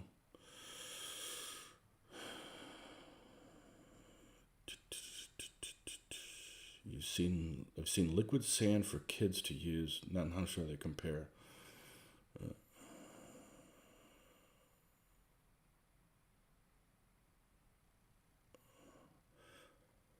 I hope this doesn't sound patronizing, but I like watching you as a smaller channel. Has a good and intimate feel to it. Well, I'll tell you what, there's no editing here. And I just do it because I do like making videos. I don't mind editing them. But there's a channel I subscribe to, and I brought this up many times. It's probably my favorite YouTuber of all time. Just because I've edited videos and I know how much effort this fellow has spent into this. We're going to make this shield black, okay? So if I'm not saying anything, speaking about this, that's what we're going to do here. Let's just paint this whole shield black. If I don't like it, I can repaint it. So I know how much time this guy has spent on it. It's a channel called 3D Bot Maker, and this is a guy who had a young kid and who liked to play with die-cast cars, and he decided to do these races and announce them just like they are real races. It is, if you've never seen it, and if you're a kid at heart, it's one of the most wonderful things you'll ever see. Adriel really does a wonderful job with it. But it's extremely heavily edited. And what I mean by that is, just like our DBA games, all kinds of really interesting, insane things happen during the course of those 9 seconds or 10 seconds that they run the course. That if you describe them to somebody, they wouldn't believe you that it happened. That one car passed the other one, or that this kind of a jump or this crash happened. And you get to see it all right there. But all the commentary that is done after the fact. And it's extremely heavy edited. It's extremely well polished. He has 5 or 6 cameras. You know, the actual race all the races probably take 10 to 15 minutes to do. And he's probably spending multiple hours editing it. I don't know how many, because I think this is what he does for a living. But I'm going to say he spends maybe not 100 hours editing. I don't know. A lot of time. So it's extremely well polished. He has millions of followers, as he should. But I'm not saying it's all fake, because I don't think it's not like it's wrestling. It's predetermined what's going to happen. It's not like it's a reality show that's not really reality, because it's heavily pre-planned. But it's heavily edited. So if you don't like that, then that's not really the channel for you. I don't have anything edited here. You know, I do my videos and I try to do a minimum of editing, because the more editing you do, when you make videos, the biggest time consumer is, I need to think about the shield, so we're going to go and do his sword now. The biggest time consumer when you're making videos is not shooting the video. It's not editing the video. It's what they like to call exporting the video, but for us layman people, it's compressing the finished video in a format that can be uploaded to YouTube. The uploading to YouTube doesn't take that long. It takes a little bit less than the video's length. So a 4-hour video would probably take 2.5 hours to upload, maybe 2 hours. But to compress it, to crunch it, takes just as long as the video is long. And during that time, since I'm doing everything on my phone, because the editor is very easy and reliable, I can't use my phone for those 4 hours. So the more complicated I make the video, the more complicated that crunching takes. And I've come close to saying, F it, I'm not going to make any more videos, because my phone would jam up. There's one video in particular that it took it was just many years ago when I had the earlier phone that wasn't as powerful. It took probably a dozen tries.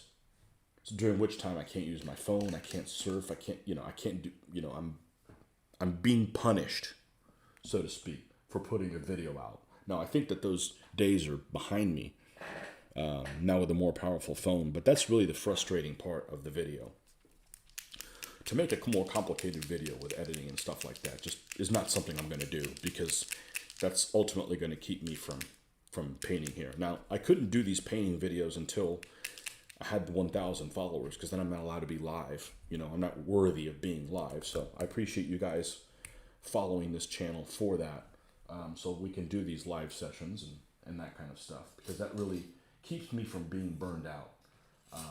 What's going to burn me out is when there's just too much burden on me. I don't want to keep all this information to myself. I mean, there's nobody here in my family who does this. Really, none of their gaming group. Joe paints and Joe watches videos, but the rest of the guys, they're not painters. Man, there's just so much goop on here. Gotta get rid of this stuff. So, I'm not a genius by any stretch of the imagination, but I've accumulated some knowledge about what works for me in almost 40 years that I'd love to share, and yeah, I'm there's one guy in particular. This yesterday, as a matter of fact, I stopped following him on YouTube because he's actually a very entertaining guy. It's not hobby related. But he keeps putting out these videos that's it. I'm done with YouTube. That's his title. And then you go and watch it, and it has nothing to do with that. He keeps I forget what the term is. That's happening to me more and more as I get older. He cries wolf a lot, and I'm like, I don't have time for that. He's entertaining, but I'm tired of I like to think I'm a little bit more less nonsense than that. Don't cry wolf if there's not a wolf there. But yeah, there's some folks that are going to make much better quality videos than me. I know what it's going to entail, and that's not what my hobby. My hobby isn't making videos. My hobby is doing this, having fun with the games, and showing you guys that this is, how much fun you could be having with this stuff. And I know some of you guys do your own hobbying while you're watching this. That's what I used to do as well. There was a gentleman that, before I started making my own videos, I was watching him, and he may not be any fun to play games with, but he had a very calm and soothing voice, and it was great to have in the background while I was working on my own hobby. So, and he had a very minimalist approach, and I figured, well, if he could do that, then I can as well. And there you have it. But no, this is intimate. It's very real. It is what it is, it is what it is. Been doing this research on Amorites. Mysterious people like the sea people. They are. You locked out of my John Carter account. Why? Oh, here we go. Joe lives about an hour and a half from us.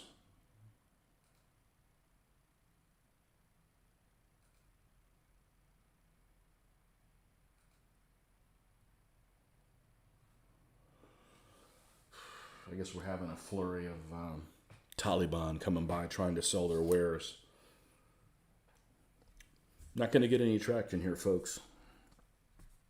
That's another reason that if you've watched any of my videos, you're wondering, why does Tony have all his videos that you can't post the comments on there until he's approved them? Well, because I don't want people pushing porn channels.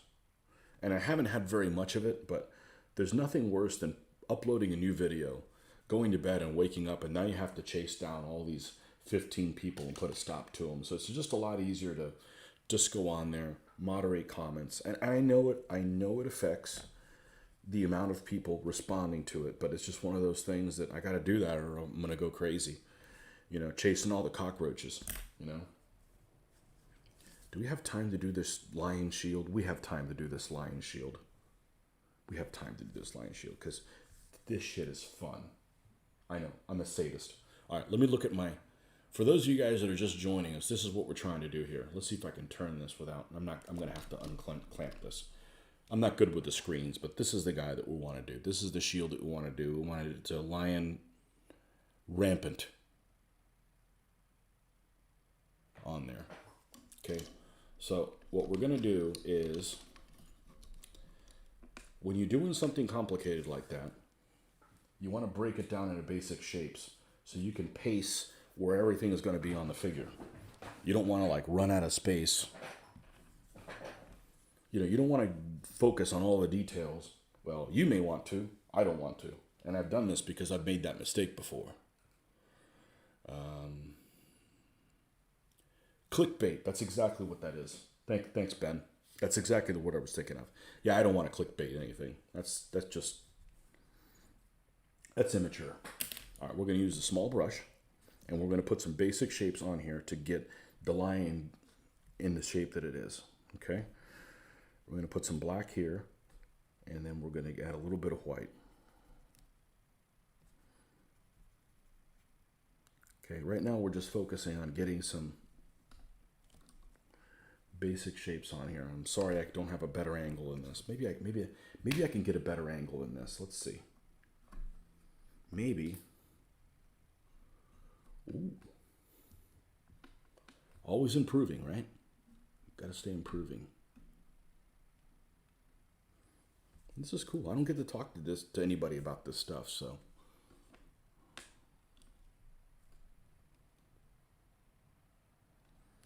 I get much closer than I can't see. It's dark enough as it is with the, let's see if we can, there we go. All right, so, oh, let me go back and forth. I'm gonna have to go back and forth on this screen here. Got it. Okay, so we want the basic shape of the lion first. So the lion is, and we did this on the video where we painted the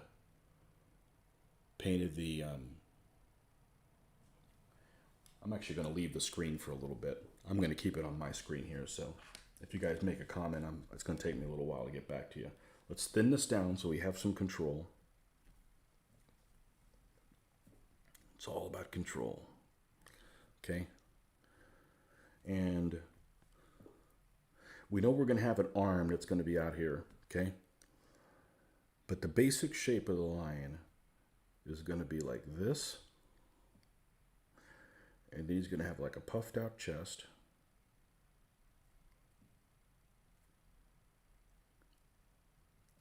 And it's going to come back. And it's going to blend in his rear leg, which is down here. Okay? See if I got I gotta see the screen. If I got that's just the basic shape. Okay? And again, just with the basic shape. There's going to be another leg that's going to come out here, okay? And then there's a tail that's going to curve around, and it's going to tie in to the back of that, okay? And then you got an arm that's out here, and it ties in about midway on this line. And you got another little arm that's just hanging out like this. Okay, so here's your basic shape. I don't know if that comes out. That's all we've done. That's all we've done. Now we're going to take those and we're going to flesh them out. Okay? And again, this is really thin so that your brush doesn't really catch on anything. All right, so we're going to make his head a little fatter.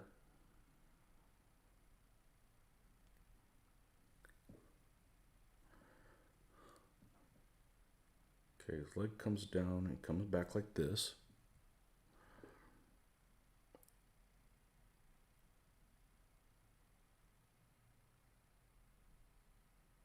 And this is what I mean about pacing yourself. You got to get everything in the place where you need it to be, because you don't want to paint like this perfect lion head and then it be not in the spot where you want it to be. And it's really frustrating to do this great job on this, and then you can't keep it because it's just downright in the wrong place.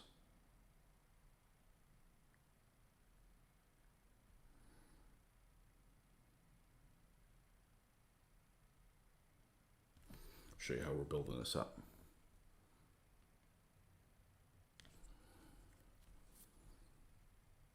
And other people might find this really stressful. I think it's extremely forgiving. If I put this in the wrong place, I can just get a little bit of black and clean it up.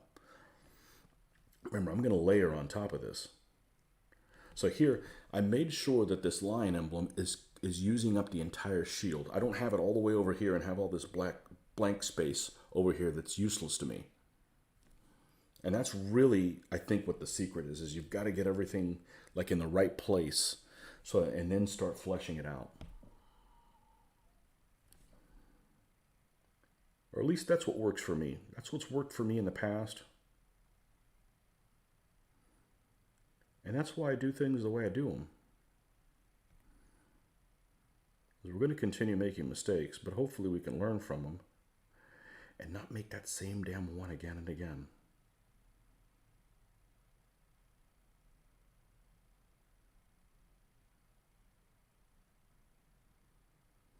Because that's frustrating.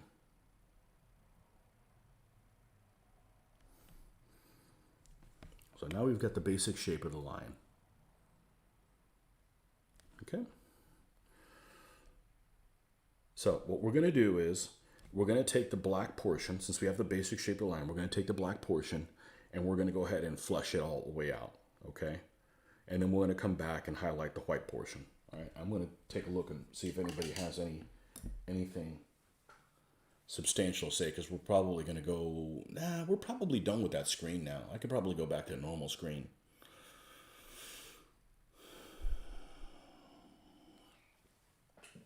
Figure looks kind of retro. Aren't we all kind of retro? The thing I say all the time is, I'm old school. I say that all the time now. And I'm proud of it.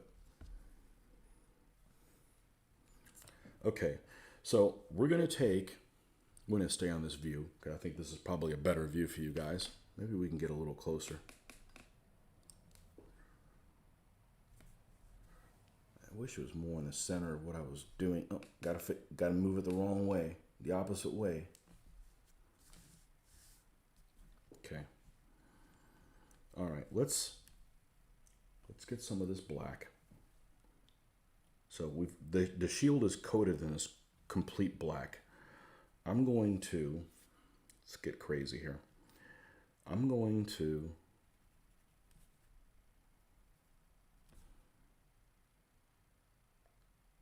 use a little bit. Is that even noticeable? Maybe. I need to add a little bit more.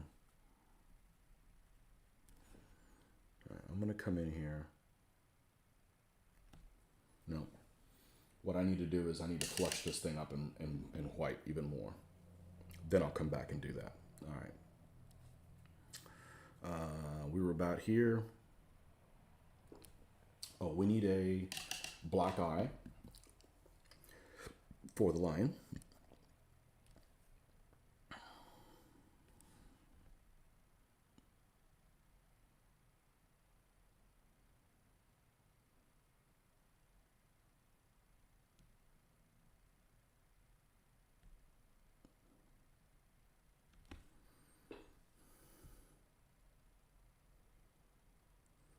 And I want a hard dividing line between that one leg and the other one.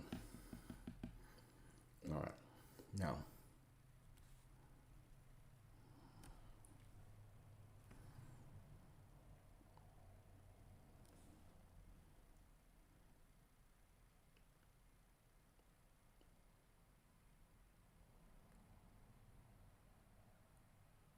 also, as I'm painting this,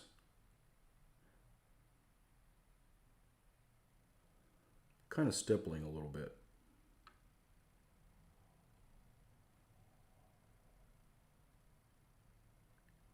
That sometimes makes it look like it's got more detail than it really does.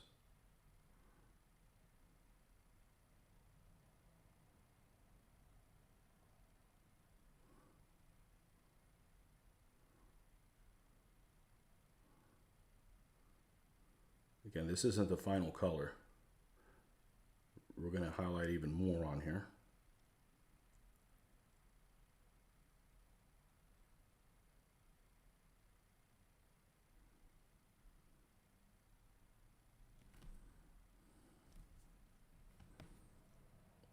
But that is going to allow me to flesh out the black around the lion. Okay. Hand painting shield designs. Always feel like using shield design for cheating. Real things hand painted too. After all, sometimes think decals too perfect. So way to go. Great work. Yep. I don't want to use a decal on the thing I enjoy painting the most. I enjoy painting this a lot. Probably more than anything else. So why would I want to sub this out to a decal company? That and the Little Big Man Studios decals are beautiful, but they're too nice. I mean, unless you've got Michelangelo on the payroll, they're not going to look that good as those are. It's not poo-pooing them. That's just facts.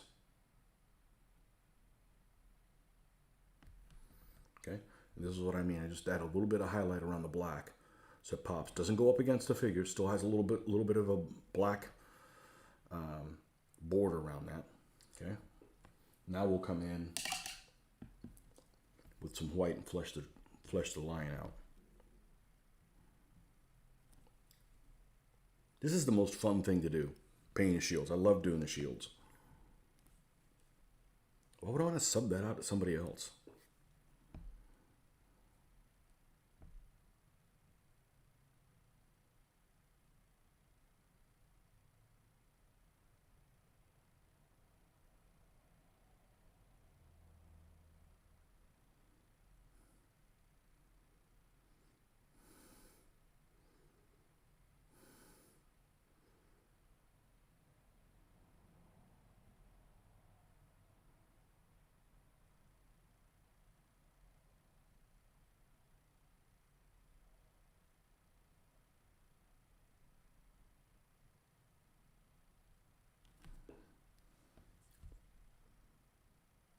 Okay, and we're going to go one more white, as pure as we can go.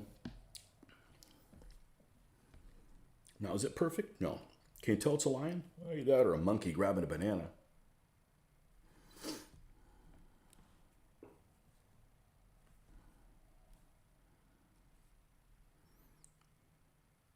And I used to use water all the time, but this stuff right here, the airbrush thinner, works so much better just to keep things flowing.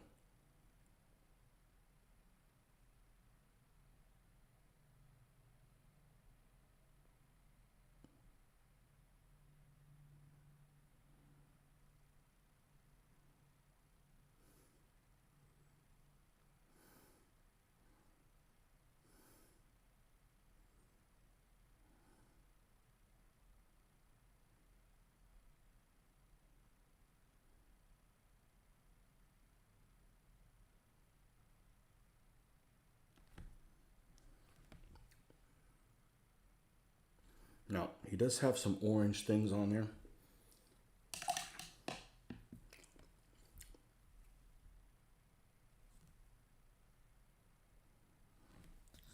Just easier just to make orange than to try to grab an orange you can fool with. Again, if I screw this up, it's easy enough to fix. Let me move this away for color. Yep, that's a good color. All right. We just need a little bit of a tongue and a couple on the toenails.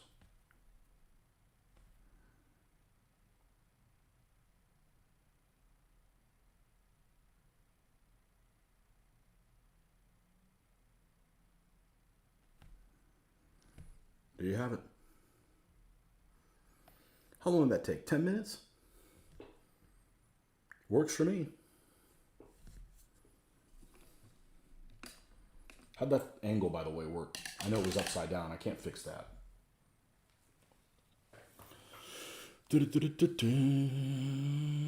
So one paint little details. Little Big Man has decals for Midian shields. Who can't paint a white shield with a brown spot on it?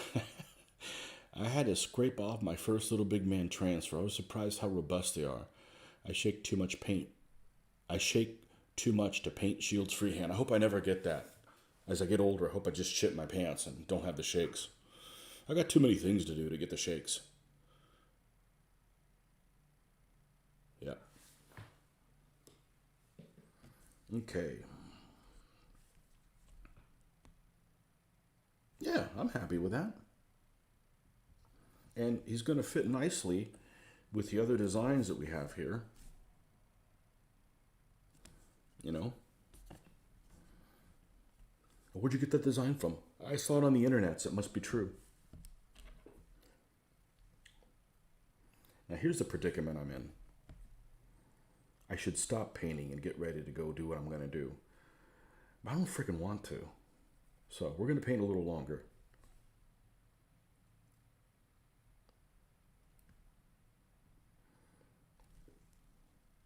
That's the problem. You get on a roll.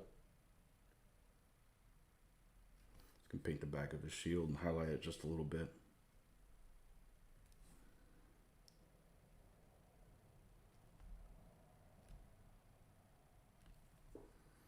Okay, just a little bit of some color back there.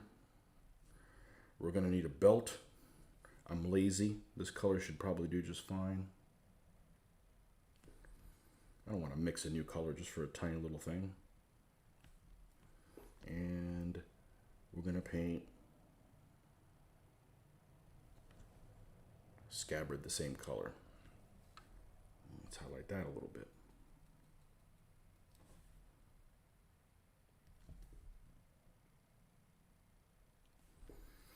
I don't want to spend a lot of thought on some aspects,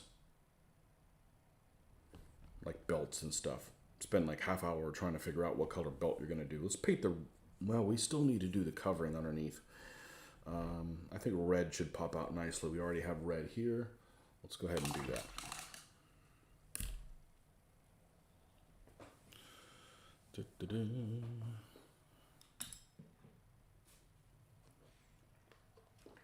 The worst thing about Little Big Man Studios, really the only thing bad about them, is that you have to place them on backwards, and they're not adjustable. So they're really hard to center properly. And if they're not centered properly, you can't just add microsol and move them around. I don't think you can.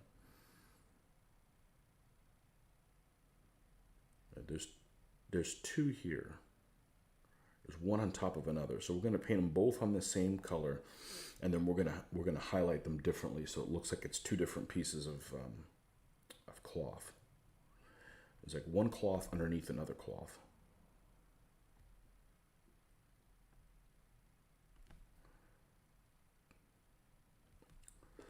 All right. So the one on the bottom,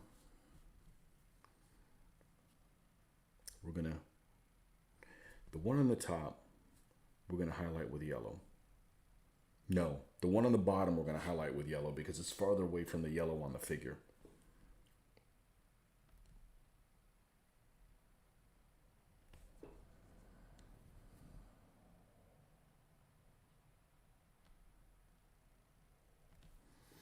And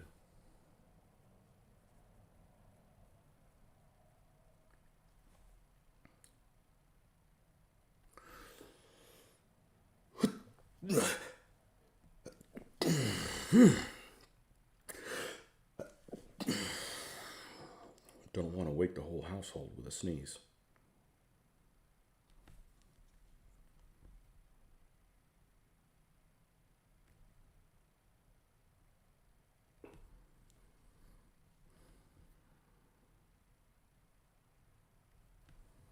A little bit more.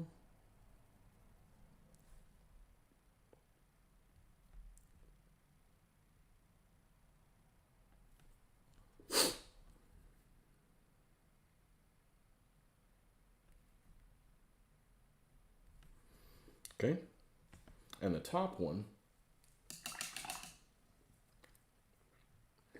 we're going to add a little bit more red to it. So this is the color we used. Both using the same red.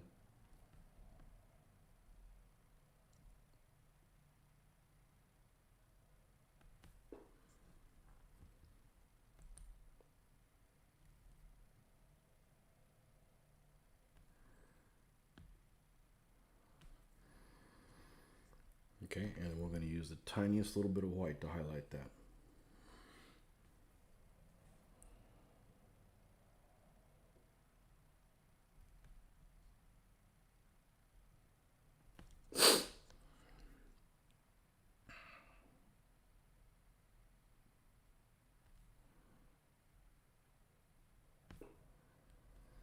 Okay.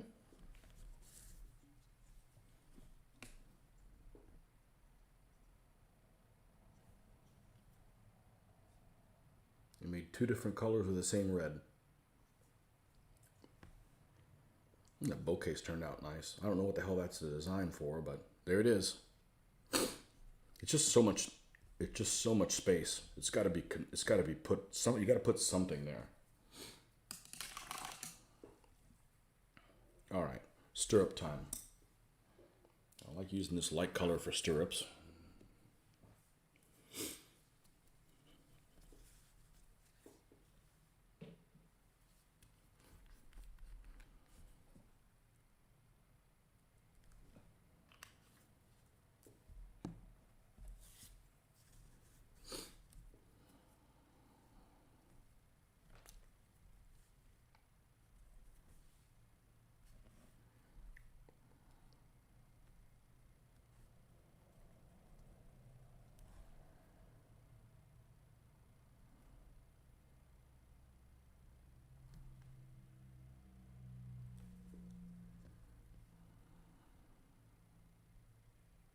Want to save time?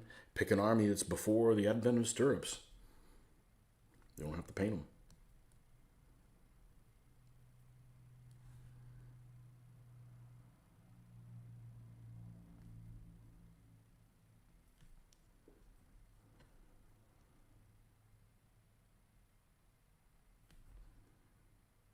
Okay. And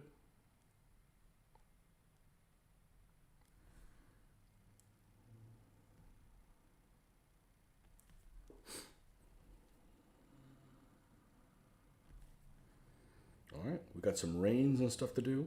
I don't mind painting the rein exactly the same color as the stirrup. It'll pop out nicely. So let's go ahead and do that. Maybe go a little bit darker as the base color. Let's see here.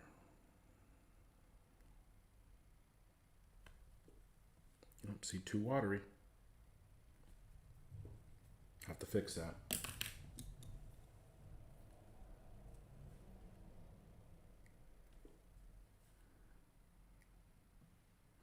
Well, that was an easy fix. Jeez.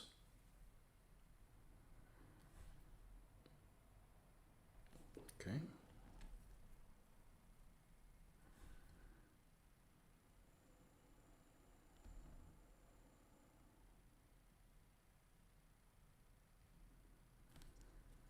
And then we'll highlight this as well.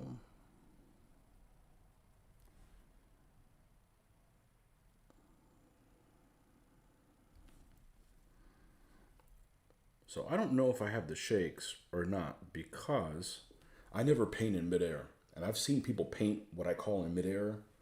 I don't know how to do it. And that is stressful and it's not comfortable.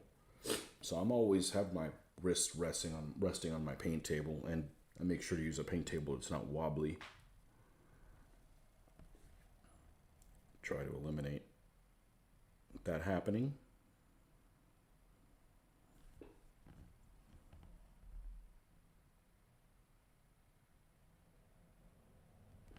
It's that one spot. Maybe there's something on the casting that's higher there than it normally is.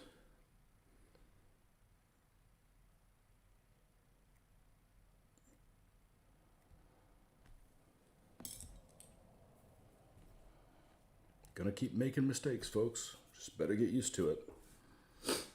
All right, let's do this. We already have it here. Let's do this mid-brown for this.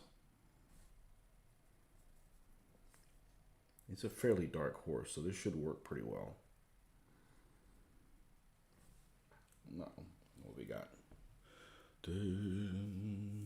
We played WRG 7.0 at an early Imperial Army, hand painted like 50 Legionnaire shields. That was fun. Sarcasm. I always get bored painting uniforms like Romans or Napoleonics. After two figures, I go to something else. I always like painting the generals and stuff. They're all different. Really like the Thracians I'm currently painting. They're all different. Lots of creativity. Just go wild. Yeah. Yeah, I don't like the uniform stuff either. If you're painting a bunch of uniform shields, you just got to kind of, again, break it down into basic patterns so you can replicate it. And that way they'll all be consistent looking. I did that with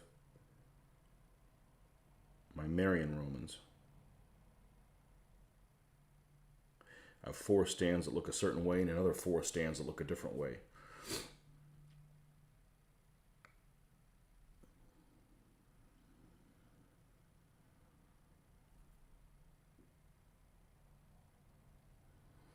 When I did my first DBA army in 2004, I'd never painted shields before. I'd never painted horses before. I'm a World War II gamer, you know? I mean, yes, there's horses in World War II, but most people don't have them. Never painted that stuff before. So when I came to my first tournament, after playing, I'm like, you're a new DBA player. How does your stuff look so good? I said, well, I'm a new DBA player. I'm not a new painter. I've been painting for 20 freaking years, you know?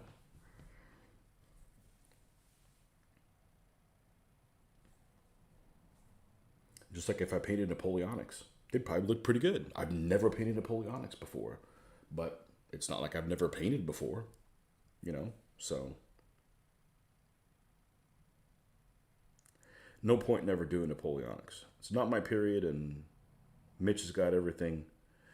Mitch has got everything we need. So,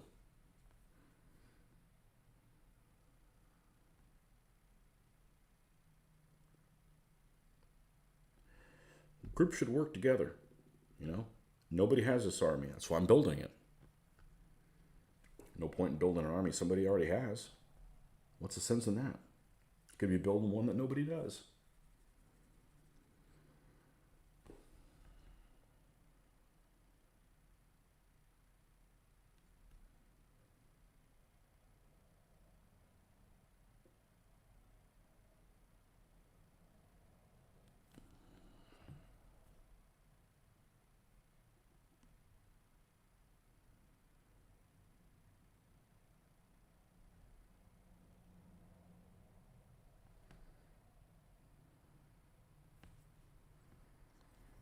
Work together, not against each other. Now, if there was somebody I was dead set towards getting, yeah, I'd build the army, but I'm only interested in about half the armies of the 500, so there's plenty of me to choose from. I don't have to get any one thing in particular.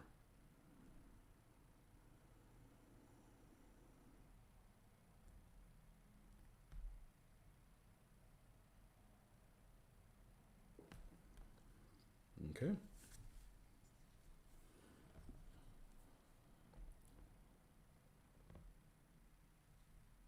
Now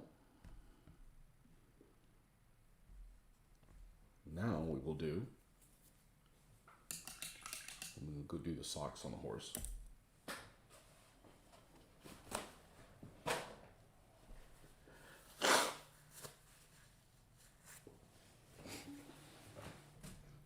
That's what happens when you have to sneeze.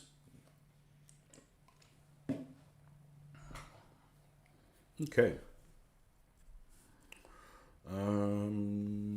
We can use a bigger brush than that. There's no point in using your awesome brush for things that it's uncalled for, as you'll need it for something and then you won't have it.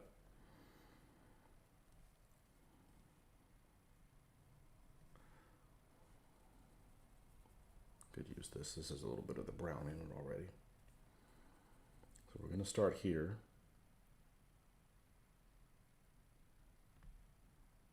We're going to do all 4. It looks better to my eye to do all 4 of them. Looks more complete. I know you can have a horse out there with one sock. I'm telling you, it looks weird. It looks weird. It looks like you messed something up.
gradually work your way up to white.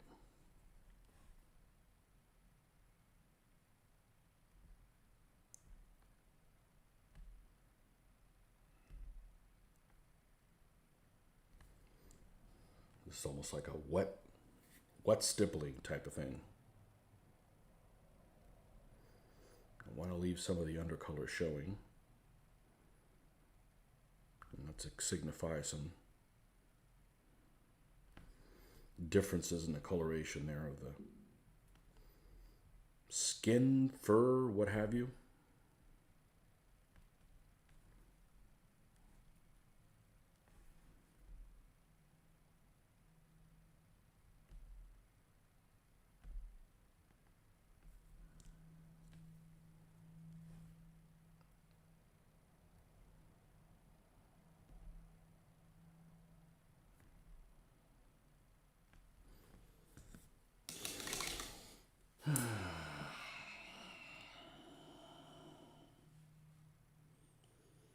Ah, more Russian collusion.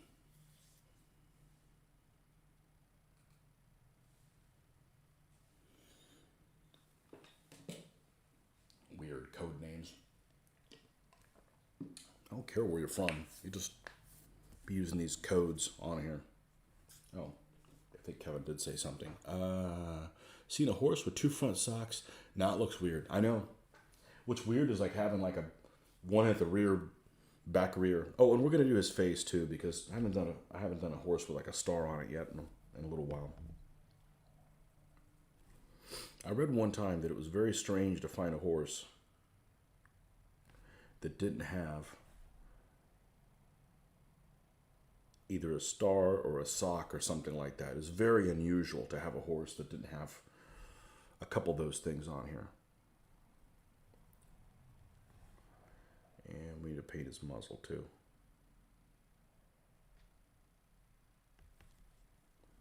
Hey, I'll take the horse expert's word for it.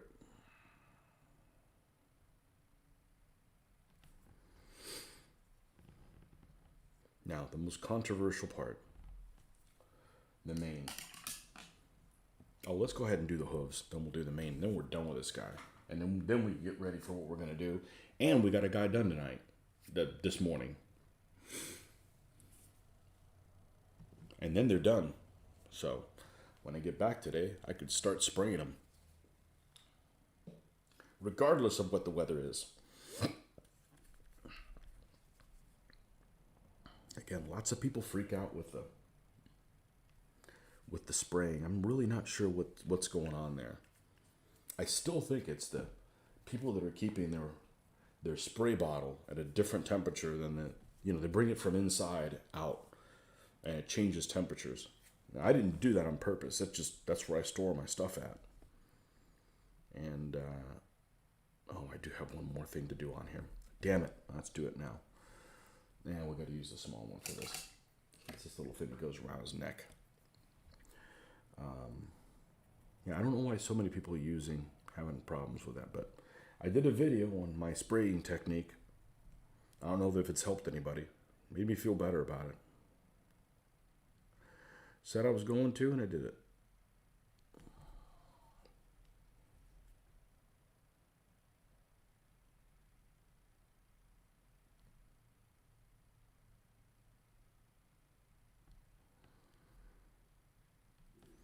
I don't know. Everybody in this army has that mustache. Almost look like their leader, you know. People in the army that imitate their leader. That's what the hell's here? What the hell's going on here?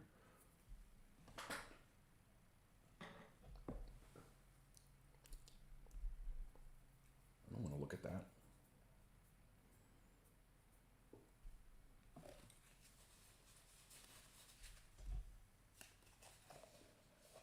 Got metallic from all over this brush, and it wasn't over my. Oh, was there some here? Oh, there was. Dadgummit. All right. I don't want to look at that for the rest of my life.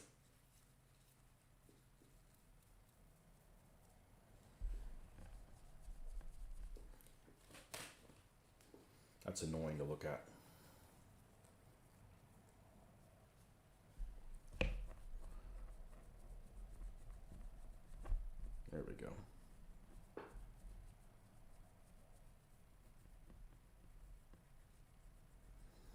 Well, it gives me the idea that there's paint on there, and then I'm going to transfer it somewhere else.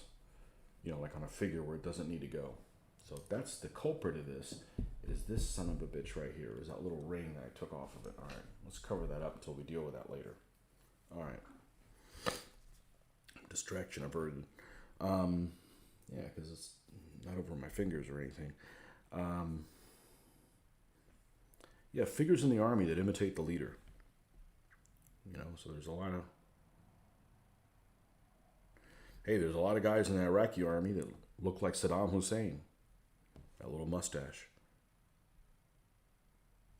A lot of these guys look like Vlad.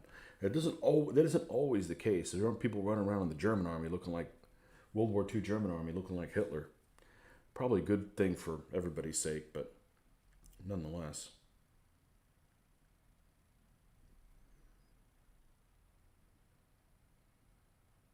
Not really good look for anybody.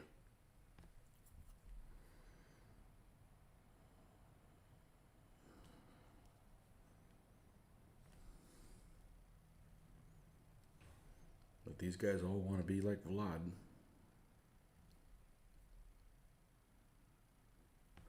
Vlad Dracul.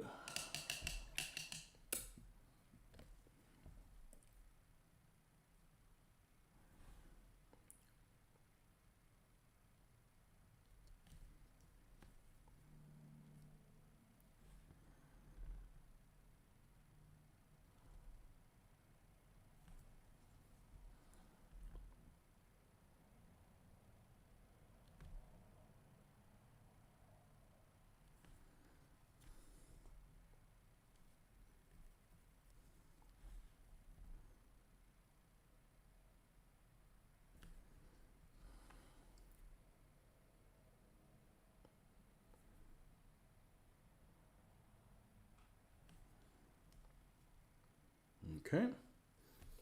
Now the hoof time.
All right. Main time. We're just going to make this black. I'm going to be lazy and do it black. I don't have that many black mane horses. I know my first army that I ever painted was every mane was black. It looks better. It looks correct, even though it isn't. Because out in the world, you're going to see horses that have the same mane and tail color as most of the coloring on the horse. It just looks wrong. When you paint it that way, it just looks wrong, even though that is correct. You know, you want the contrast, so it doesn't look like you just use spray painted the whole horse one color. You know, but in reality, sometimes that happens. But at least to me, it looks like the person doesn't know what they're doing. At least initially. Now I get it, but... Alright, let's do something a little different. Let's use this color to highlight, to bring it up.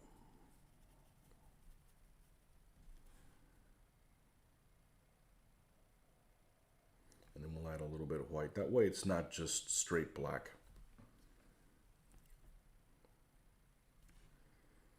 This is about as dry brushing as I do. It's like this wet dry brushing.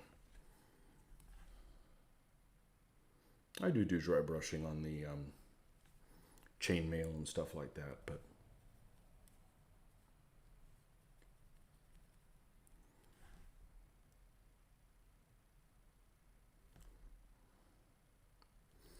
And then we get back this afternoon, we can spray these guys and hopefully goop them tonight. And we'll start tomorrow morning with the painting, the basing of these 3 guys. That'd be a pretty good place to start. Using this new paint material, this new basing material. Hopefully it's not a flop.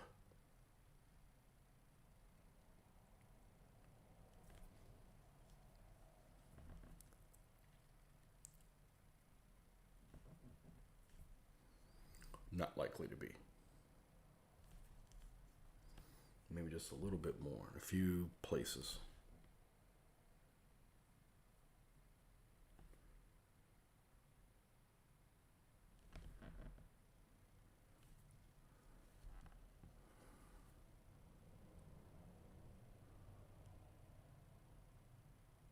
So how long did that take? 2 hours? Oh, what did we forget? The freaking feather in his hat. The freaking feather in his hat. All right.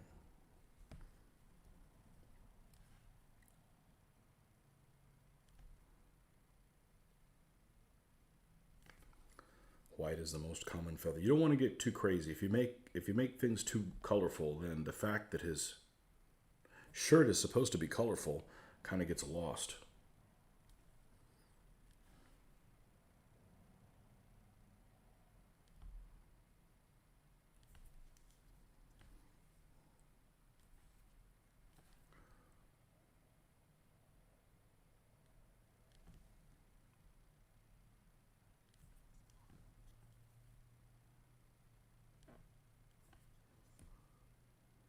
All right.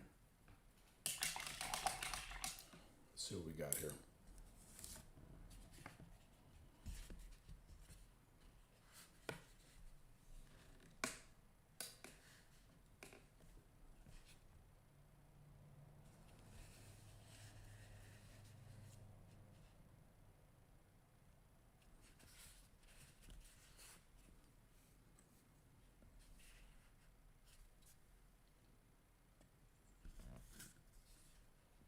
All Essex figures.